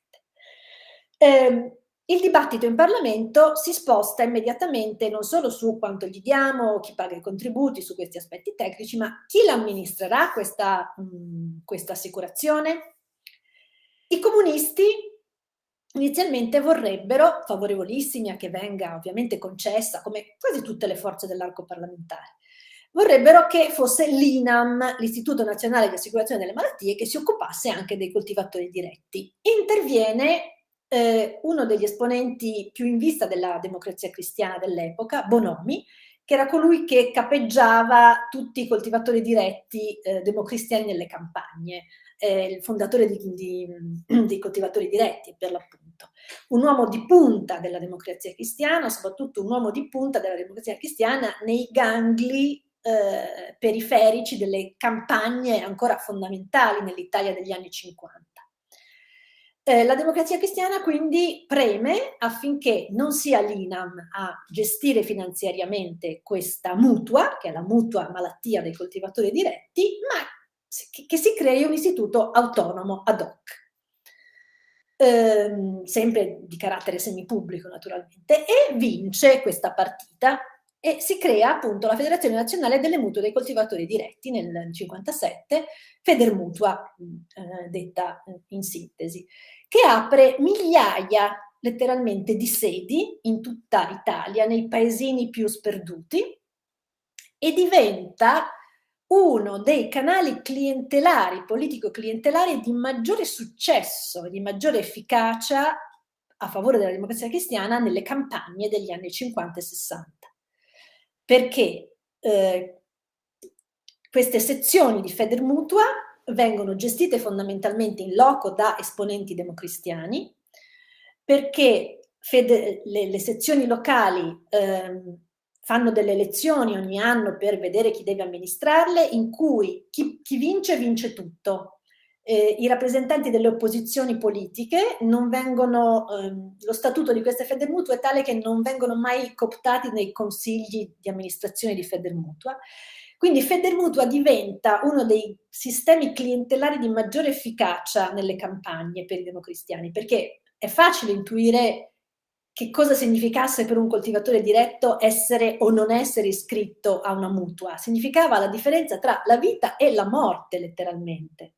Quindi il potere contrattuale di Federmutua a far iscrivere, perché segue nelle pratiche il coltivatore diretto, lo assiste in tutti i passaggi burocratici, diventa un tramite veramente fondamentale nella vita di queste persone, e quindi un canale attraverso il quale poi anche il voto politico passa. Questo è solo uno dei tanti possibili esempi che possono essere fatti. Le mutue poi, soprattutto il sistema mutualistico, diciamo, è stato il canale clientelare più, secondo me, più efficace e più pervasivo del welfare del secondo dopoguerra, anche perché poi le mutue avevano collegamenti con le case farmaceutiche, quindi lì c'era anche tutto un discorso sui ricettari delle singole mutue, quali farmaci potevano, dovevano inserire, quindi c'è anche tutta una connessione di tipo appunto che lambisce anche terreni della corruzione con le case farmaceutiche, le mutue, e quindi infatti non è stato un caso che smantellare le mutue, ci sono voluti 28 anni da quando è iniziata il dibattito sulla riforma sanitaria. Il dibattito inizia nel 58, la riforma sanitaria arriva a compimento nel 78, tra mille ostacoli in Parlamento e ritardi, perché c'era un sistema clientelare appunto in cui mutue, case farmaceutiche, appunto le questioni legate, come diceva, a Federmutuo e al controllo del territorio che in questo modo Federmutuo esercitava, molto incistate nella società italiana. Grazie. Leggo la seconda. Allora, qual è il peso della politica demagogica di espansione della spesa pubblica in Italia nella successiva crisi del welfare che ridistanzia la spesa sociale italiana dai paesi europei avanzati? Allora, questa è una domanda a cui so solo parzialmente rispondere. Ci sarebbe una slide che mostra proprio i dati, le caratteristiche della spesa sociale. Quello che posso dire con certezza è che la spesa sociale italiana si caratterizza in maniera pesante a partire, vai pure indietro, ci sono un paio di slide con le statistiche, ecco qua, ecco, ci fermiamo a questa. Questo dal quadro generale, un confronto Italia, Francia e Germania tra il 1960 e il 2015, si vede in qualche modo tra gli anni 70 e gli anni 80 un certo avvicinamento soprattutto tra Francia e Italia, la linea nera è la linea più chiara, la Germania svetta sempre comunque più in alto e poi di nuovo le distanze, come vedete, si allontanano a partire dal 1990. Quindi c'è un breve momento, insomma, un certo momento di sovrapposizione, di percorso in parallelo che poi tende di nuovo a divergere. Quello che è fuori di dubbio è che per il modo in cui è stato pensato e continuato il sistema previdenziale italiano, la spesa sociale italiana è stata da sempre fortemente piegata alla spesa per le pensioni. Insomma, le spese per le pensioni hanno costituito dagli anni 80 in avanti il grosso della spesa sociale. Residuale, molto minore è stata la spesa in assistenza. Questo storicamente nel welfare italiano l'assistenza è sempre stato il fratello povero, poverissimo del welfare. E diciamo questa distorsione qualitativa nella spesa sociale ha sicuramente inciso poi anche nei modi in cui i governi italiani e anche l'Europa si è approcciata al tema welfare italiano. È un fatto, diciamo, che a tutt'oggi, adesso dopo le riforme degli anni 90, questa tendenza ovviamente si è largamente ridimensionata, anche dopo la legge Fornero, però effettivamente la distorsione qualitativa della spesa sociale italiana è stata una realtà. Quindi su questo, diciamo, la propaganda è relativamente a gioco facile perché si basa su dati reali. Quello che invece, almeno per gli anni 80 e anche 90, non è stato vero, è l'esplosione della spesa sanitaria. Questa non c'è stata. La riforma del 78 non ha portato, come alcuni dei suoi più feroci critici temevano, come appunto il Partito Repubblicano. La motivazione per cui i repubblicani votarono contro è fondamentalmente perché temevano una dilatazione eccessiva della spesa sanitaria. Non c'è stata, almeno fino agli anni 80, primi 90, si è mantenuta, secondo le previsioni che erano state fatte e in linea anche con la spesa sanitaria degli altri paesi. Questo anche perché si arrivava in realtà da un disastro finanziario che è generato dalle mutue, che era stato veramente di proporzioni epiche. Io poi non ho avuto modo di dirlo, ma quando le mutue e gli ospedali andavano in deficit, tra il 67 e il 74, i soldi ce l'ha messi lo Stato per ripagare i deficit di Federmutua o di altre mutue che non gestivano in maniera corretta la loro contabilità. Quindi ce l'ha rimessa il cittadino italiano, tanto per dire. Quindi è un discorso che non sono padronissima, ecco. Certamente ci sono alcune caratteristiche della spesa sociale che sono effettive. Questa distorsione qualitativa sulle pensioni è effettivamente esistita e tuttora esiste. Di più non me la sento, non ho i dati così aggiornati, ecco. Grazie professoressa, allora faccio un altro controllo, vediamo. No, non sono arrivate altre domande e mi permetterei io di chiederle una cosa Certo. in relazione a un cenno che ha fatto. Mi pare che avesse però evitato il tema perché era troppo tecnico, se ho ben capito. Cioè, se poteva dirci qualcosa di più sui motivi per i quali non c'è stata quell'inversione di rotta dopo il periodo fascista, diciamo nel primo dopoguerra, no? Cioè, mi sembra abbia accennato al fatto che l'impostazione di fondo non è stata modificata. Sì. Come mai? Allora, gli anni dal 44 al 52, la prima grande riforma delle pensioni del 52, quando i governi centristi, insomma, cerca di mettere un po' di cose a posto. I primi anni sono anni estremamente caotici, per tante buone ragioni in realtà. Innanzitutto perché gli enti previdenziali, l'INPS fascista, esce dalla seconda guerra mondiale distrutto, economicamente distrutto. Le riserve finanziarie dell'INPS si sono ridotte del 90% tra la guerra e l'inflazione. Quindi effettivamente i governi che si trovano a dover gestire questo bubbone sociale, che sono i pensionati e i lavoratori, si trovano di fronte a una bomba sociale spaventosa In assenza di finanziamenti, di soldi, insomma la situazione finanziaria del paese non è certamente rosea nel 45 in avanti. Si aggiunga il fatto che non si avevano neanche i bilanci dell'INPS. L'INPS dal 44 al 47 è sottoposto a commissariamento, come tutti i grandi enti, come l'INAIL e come l'INAM, perché non si sanno neanche i numeri reali nel caos generato sia prima dal fascismo e poi dalla guerra. Quindi fare una riforma in assenza, sembra banale, ma di dati statistici e attuariali, cioè le riforme dell'assicurazione sociale e della previdenza le fanno i cosiddetti, le calcolano i cosiddetti attuari. Non so se tutti sanno cosa fa un attuario e cosa sia un attuario. Tra l'altro è uno dei mestieri più ricercati al mondo.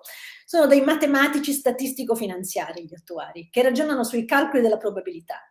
Cioè, come si calcolano le percentuali delle assicurazioni, le polizze? Ci sono dietro gli attuari che calcolano una serie di variabili relative alla vita media, alle malattie, una serie di appunto di criteri con cui si stabilisce, per esempio, quanto deve essere il contributo dentro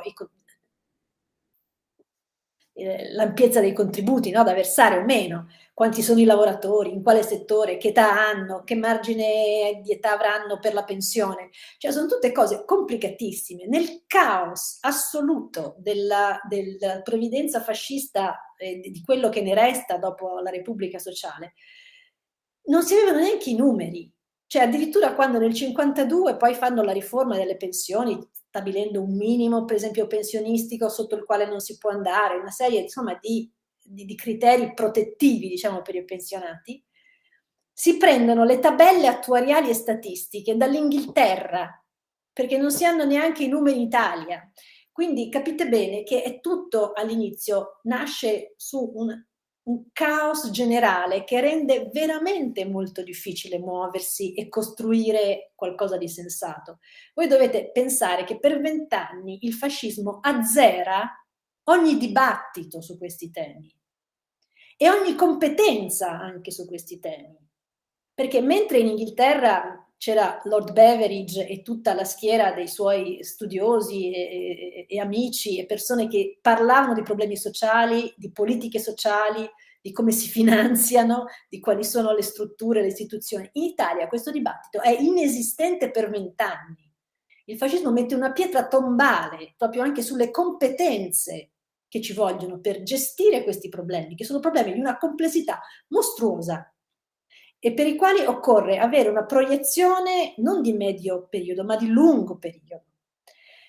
I governi che si trovano a gestire tutto questo nel 46, 47, 48 non hanno né la forza né le competenze per fare questo e inevitabilmente portano avanti misure emergenziali perché il paese è in emergenza, perché i disoccupati non hanno la disoccupazione, i pensionati hanno una pensione, il 47 più o meno i calcoli medi ci portano a dire che una pensione era pari a circa 30 euro attuali al mese, con l'inflazione galoppante che c'era allora, cioè erano dei livelli per cui si moriva di fame letteralmente, cioè quello con cui hanno a che fare i primi governi repubblicani è un panorama di rovine.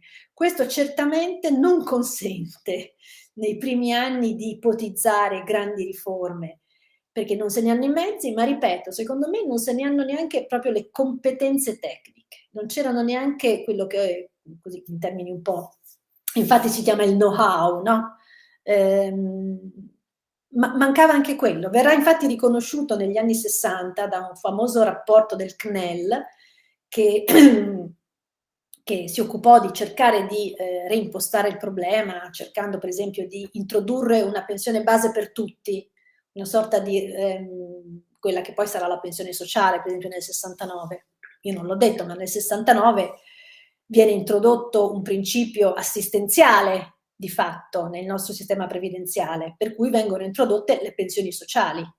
Anche agli over 65 privi di reddito e privi di una storia lavorativa che gli consenta di avere una pensione, lo Stato fornisce una pensione, che è la pensione sociale, quella che tutt'oggi esiste, che è finanziata naturalmente non dai contributi di nessuno, ma è finanziata dalle tasse. Quindi si introduce un principio di assistenza dentro il sistema previdenziale, che è tuttora la pensione sociale. Ecco, questa nasce nel 69 nell'ambito dei tentativi di riforma. La riforma del 69 poi fa anche altre cose, però da un punto di vista sociale quello è sicuramente un momento fondamentale. Quindi per rispondere, secondo me, per come io l'ho letta, l'ho interpretata, c'è un concorso di fattori che fa sì che sia molto difficile cambiare rotta in quel frangente. Le crisi sono spesso nella storia momenti in cui si approfitta appunto per tirare delle linee nette e rifare tutto da capo e rifondare su nuovi principi tante istituzioni, tante cose. Nell'ambito previdenziale è molto complicato, perché se no si fa come si fece, come è stato fatto per esempio in Perù negli anni 90-2000, che da un momento all'altro si è passati da un sistema a capitalizzazione, un sistema, scusatemi, da un sistema a ripartizione a un sistema a capitalizzazione. Per anni i pensionati non hanno avuto una pensione, cioè ci sono questioni appunto finanziarie, statistiche, attuariali complessissime in questi discorsi. Quindi quando anche alla televisione sentite queste semplificazioni da persone che non sanno neanche cosa sia appunto un sistema a ripartizione, dubitatene, ecco. O quando per esempio appunto si intervistano giustamente lavoratori che dicono io ho versato i miei contributi, li rivoglio indietro, no? Cioè io ho pagato per la mia pensione. No, tu hai pagato per la pensione di tuo padre, con i tuoi contributi, quindi augurati che qualcuno adesso stia pagando per la tua, perché funziona così.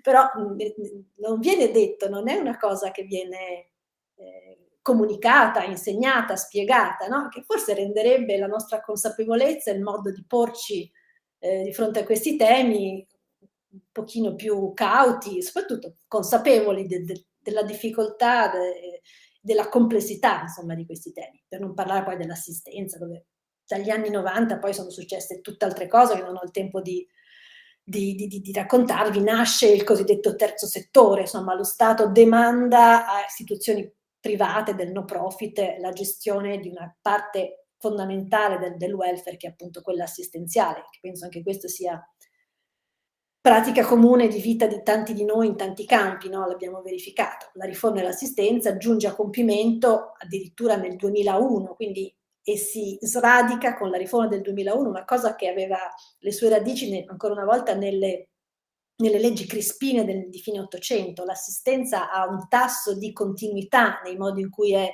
gestita mostruosa, ed è un'altra storia. Insomma, sono tutte storie che peraltro hanno delle caratteristiche, delle difficoltà molto specifiche, la sanità, l'assistenza, la previdenza. Quindi raccontarle tutte insieme spesso è un po' difficile, mi rendo conto. Comunque spero di aver risposto, ho divagato moltissimo, mi scusi. No, invece, grazie davvero. Allora, c'è uno studente che forse però ha dimenticato di scrivere la domanda. Vedo il suo nome in evidenza, lo invito a scrivere il testo, perché io non lo posso leggere ora come ora. Ivan, intervieni. Non so se nel frattempo i colleghi o il dottor Gaudio vogliono intervenire. Vediamo se...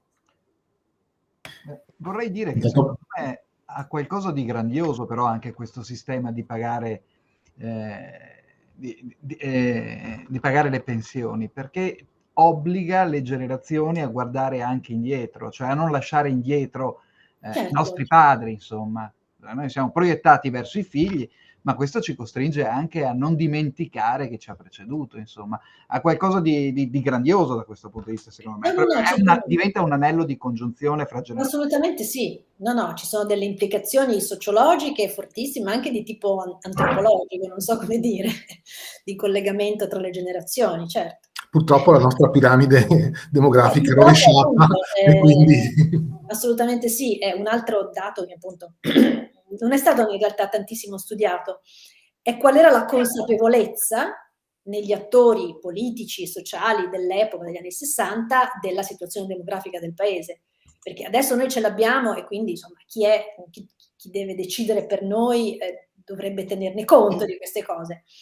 Negli anni 60 possiamo dargli il beneficio del dubbio che non avessero chiaro che eravamo instradati verso un declino demografico evidentissimo e molto netto come quello che stiamo vivendo. Quindi certe scelte di allora, anche in termini di politica previdenziale, possono, non dico essere scusate, ma in qualche modo giustificate dal fatto che si stava comunque vivendo un momento demografico di un certo tipo e non c'era, insomma, i cambiamenti demografici non sono cose semplici né da prevedere, né da gestire, né da indirizzare.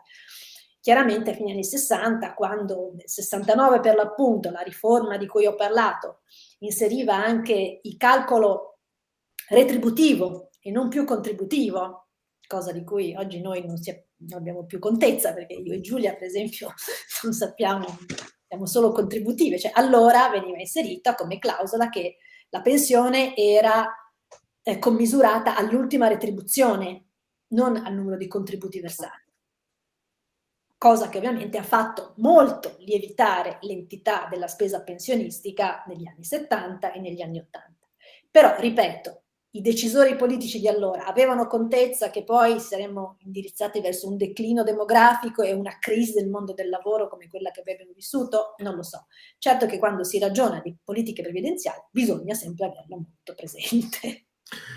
Professoressa, le posso fare una domanda che è complicata, però se magari può, come dire, fare un piccolo tratteggio, che è questa: welfare aziendale e welfare della Repubblica, welfare statale.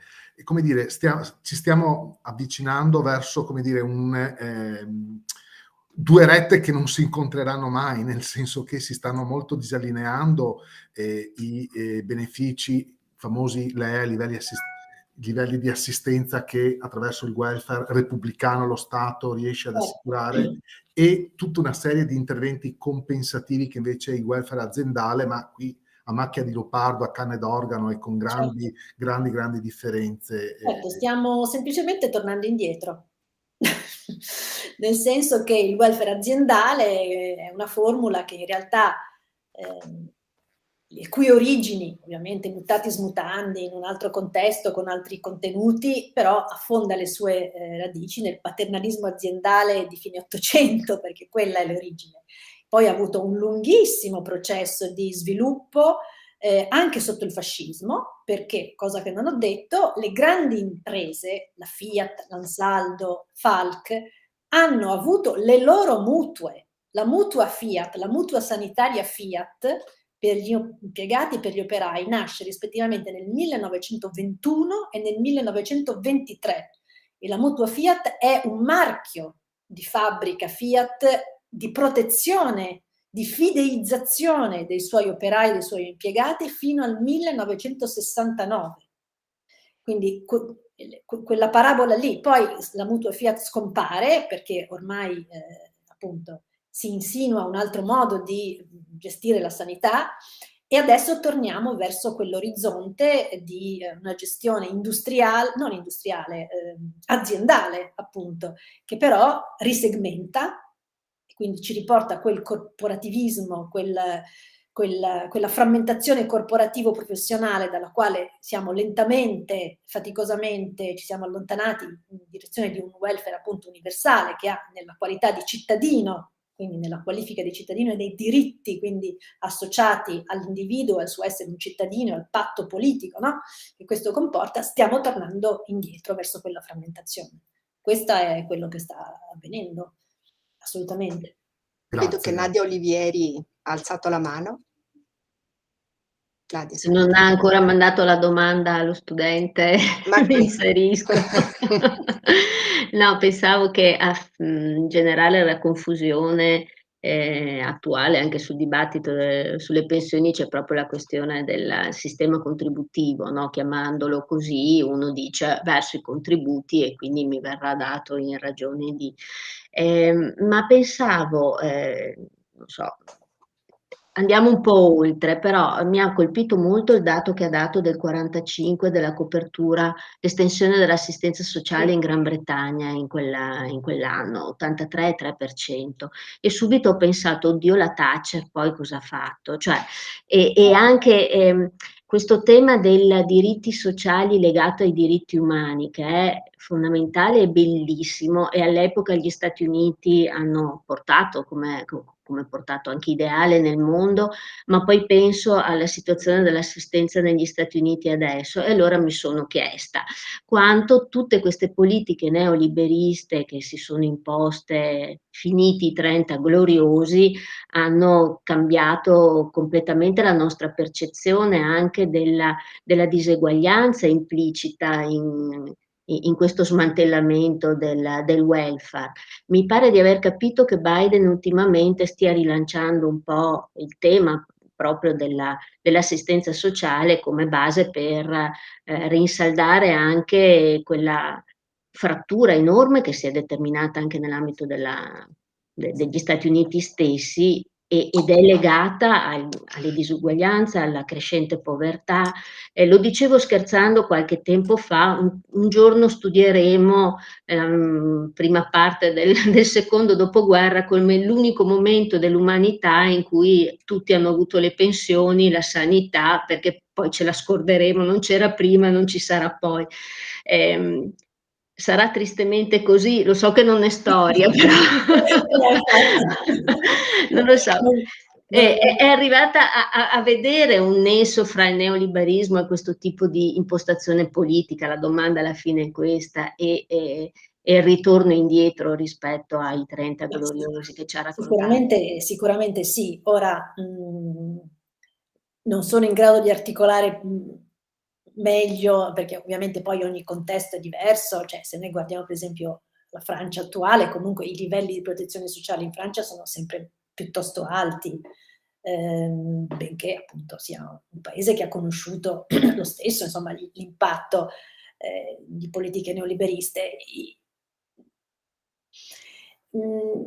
Generalizzare è sempre pericoloso, diciamo, ecco, quindi gli storici poi sono sempre portati a contestualizzare a singoli aspetti, a singoli contesti, quindi non sapendo moltissimo del contesto di Biden, insomma, mi permetto insomma di non rispondere in maniera precisa.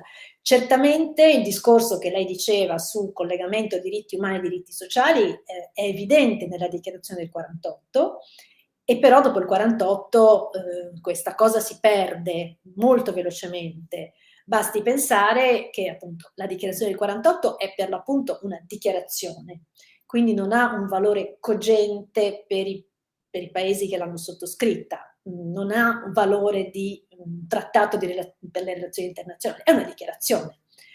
Quella dichiarazione, per diventare, almeno in teoria, diciamo, cogente per quei paesi, quei governi che la sottoscrivono, deve subire un lungo processo e subirà un lungo processo per diventare un covenant, cioè una vera e propria convenzione di diritto internazionale. Cosa si verifica immediatamente? Che i diritti umani vengono staccati dai diritti sociali. Per cui si decide subito, già a Ginevra nel 1950, che mentre è più semplice scrivere, relativamente semplice, scrivere una convenzione sulla salvaguardia dei diritti umani, è assai più complicato mettersi intorno a un tavolo e scriverne una che riguardi i diritti sociali, cioè quegli articoli dal 22 al 26. Quindi intanto le due cose vengono staccate, come se fossero due entità diverse e non appunto come quella dichiarazione mostrava, i diritti umani contengono i diritti sociali. Non si può parlare di diritti umani senza parlare di diritti sociali. Ma vengono intraprese due strade differenti. Per cui si arriva solo nel 66, peraltro, quindi ci vogliono 18 anni, alla Convenzione sui diritti umani, sulla protezione internazionale dei diritti umani. Quella sui diritti sociali deve aspettare addirittura gli anni 2000 per essere scritta, a testimonianza di come sia difficilissimo poi, perché comporta decisioni politiche stringenti e diverse da contesto a contesto, la difesa dei diritti sociali. E le stesse battaglie sui diritti umani degli anni 80-90, quando c'è un revival, no, dei diritti umani fondamentalmente negli anni 90, legato alla svolta anche di Clinton, alle guerre, alla Jugoslavia, alla guerra in Ruanda, insomma la retorica e la politica dei diritti umani diventa molto presente, ma già dagli anni 70, insomma, l'attivismo. Elide completamente il capitolo diritti sociali, non se ne parla. Mentre se si va, appunto, come gli storici cercano di fare, a a rintracciare le origini più antiche, no, dei diritti umani, sin dai dibattiti della Rivoluzione francese in avanti, e per tutto il lungo Ottocento, si vede che invece questi due percorsi per lungo tempo sono stati vicini, e il diritto alla dignità comprendeva già nell'Ottocento, nel 48 francese, il diritto al lavoro. Quindi in realtà li abbiamo distinti noi di nuovo dopo il 48, però hanno una gestazione comune che, appunto, nell'articolo che molto generosamente il professor Bacchetti ricordava, ho cercato di ricostruire in quell'articolo. E sì, insomma, non mi sento di dire di più perché non mi addentro, insomma, in commenti sulle politiche attuali. Certo, mi sono sempre chiesta come un paese che appunto ha dei fior di attivisti sui diritti umani come negli Stati Uniti, il diritto alla salute non venga mai portato davanti alla Corte Suprema. Eppure è un diritto umano, ma questo appunto dovremmo cercare qualche esperto in storia americana per farci spiegare meglio i meccanismi. Giulia Albanese vuole intervenire? Sì, grazie. Siamo andati molto lunghi e non vorrei aprire un vaso di Pandora, però visto che queste lezioni servono, diciamo, per avere un'idea della storia contemporanea, ma anche un po' per entrare dentro una dimensione anche dell'educazione civica. Non voglio spingere Ilaria Pavan in direzioni, diciamo, troppo legate al presente, ma ho trovato particolarmente significativa e interessante nella lezione, che era veramente una lezione molto molto interessante, questo, diciamo, riferimento alla necessità o alla decisione e alla volontà degli attori politici di delegare alle istituzioni locali, siano esse regionali o locali, il tema della sanità nel quadro costituzionale, e alle implicazioni diverse che negli anni più recenti questo sta avendo e ha avuto, no? Che è una cosa molto complicata e non voglio entrare in politica, ognuno di noi può avere delle idee diverse su questo, però è molto interessante come il tema della salute, come, diciamo, la necessità di una prossimità tra le istituzioni della salute e il cittadino sia stata giocata o possa venire giocata in termini politici molto diversi nel 45, nel 48, negli anni 60, 70 e negli anni 2000. Ecco, secondo me questo è un tema importante e su cui vale la pena soffermare l'attenzione. Assolutamente sì, e bisognerebbe anche fare delle ricerche concrete su casi locali, appunto. Di fatto, quando le regioni nascono, l'aspetto del decentramento amministrativo e della gestione quindi locale da parte delle regioni della sanità è considerata giustamente in quel contesto un valore aggiunto, una cosa per cui le regioni e chi favorisce il processo di regionalizzazione si batte, perché ci si scontra e ci si vuole allontanare da quel modello che dall'età liberale di fatto è andato avanti, di un Ministero dell'Interno che gestisce attraverso i prefetti la salute, in maniera centralizzata e attraverso figure che con la salute in termini di competenze nulla hanno a che fare. Quindi è per distaccarsi da questo modello e quindi creare un decentramento, un controllo locale della salute, che il processo di regionalizzazione viene visto e viene visto in positivo. E le regioni danno vita da subito a leggi sanitarie regionali, ancora prima del 78, cioè appena nascono moltissime sfornano fior di leggi regionali con cui appunto si assumono questa responsabilità. Certamente dando vita a diversi sistemi sanitari. C'è poco da dire, perché effettivamente in quel modo, comunque in quel momento, la situazione diventa fortemente condizionata dalla politica locale, dal modo in cui a livello locale agiscono le forze in campo. C'è un fondo sanitario nazionale, cioè la legge del 78 stabilisce che c'è un budget da distribuire alle regioni e poi le regioni se lo gestiscono. Ed è fatto proprio in modo da evitare sperequazioni tra regioni più povere e regioni più ricche. Con la riforma del titolo quinto, però nel 2001 la cosa assume un'altra direzione e l'automizzazione con cui ogni regione si finanzia, decide cosa fare e cosa non fare, arriva a dei livelli che abbiamo visto tutti nella recente pandemia. Per cui oggi dire che l'articolo 32 della Costituzione esiste nel concreto dei fatti è molto complesso, certo. Per fortuna se vado al pronto soccorso, se sono a Marsala o se sono a Bolzano, mi fanno entrare e mi curano. E non è poco, e non è poco. Però poi c'è un dislivello del trattamento della salute dei cittadini che fa sì che i cittadini non siano di fatto più tutti uguali di fronte alla legge, di fronte allo Stato. Questo è un dato di fatto. Benissimo, direi che possiamo chiudere forse qui. Grazie mille davvero alla professoressa Pavan per questo bell'incontro. Grazie a voi. Ringrazio i docenti e gli studenti che hanno seguito. Ricordo che il prossimo venerdì 10 marzo ci sarà l'incontro con il professor De Cristofaro, che parlerà di ordine pubblico e sicurezza collettiva nella legislazione penale repubblicana. Vi aspettiamo naturalmente. Vengo anch'io. Perfetto, aspettiamo anche lei. Arrivederci allora. Arrivederci, grazie molte. Grazie ancora.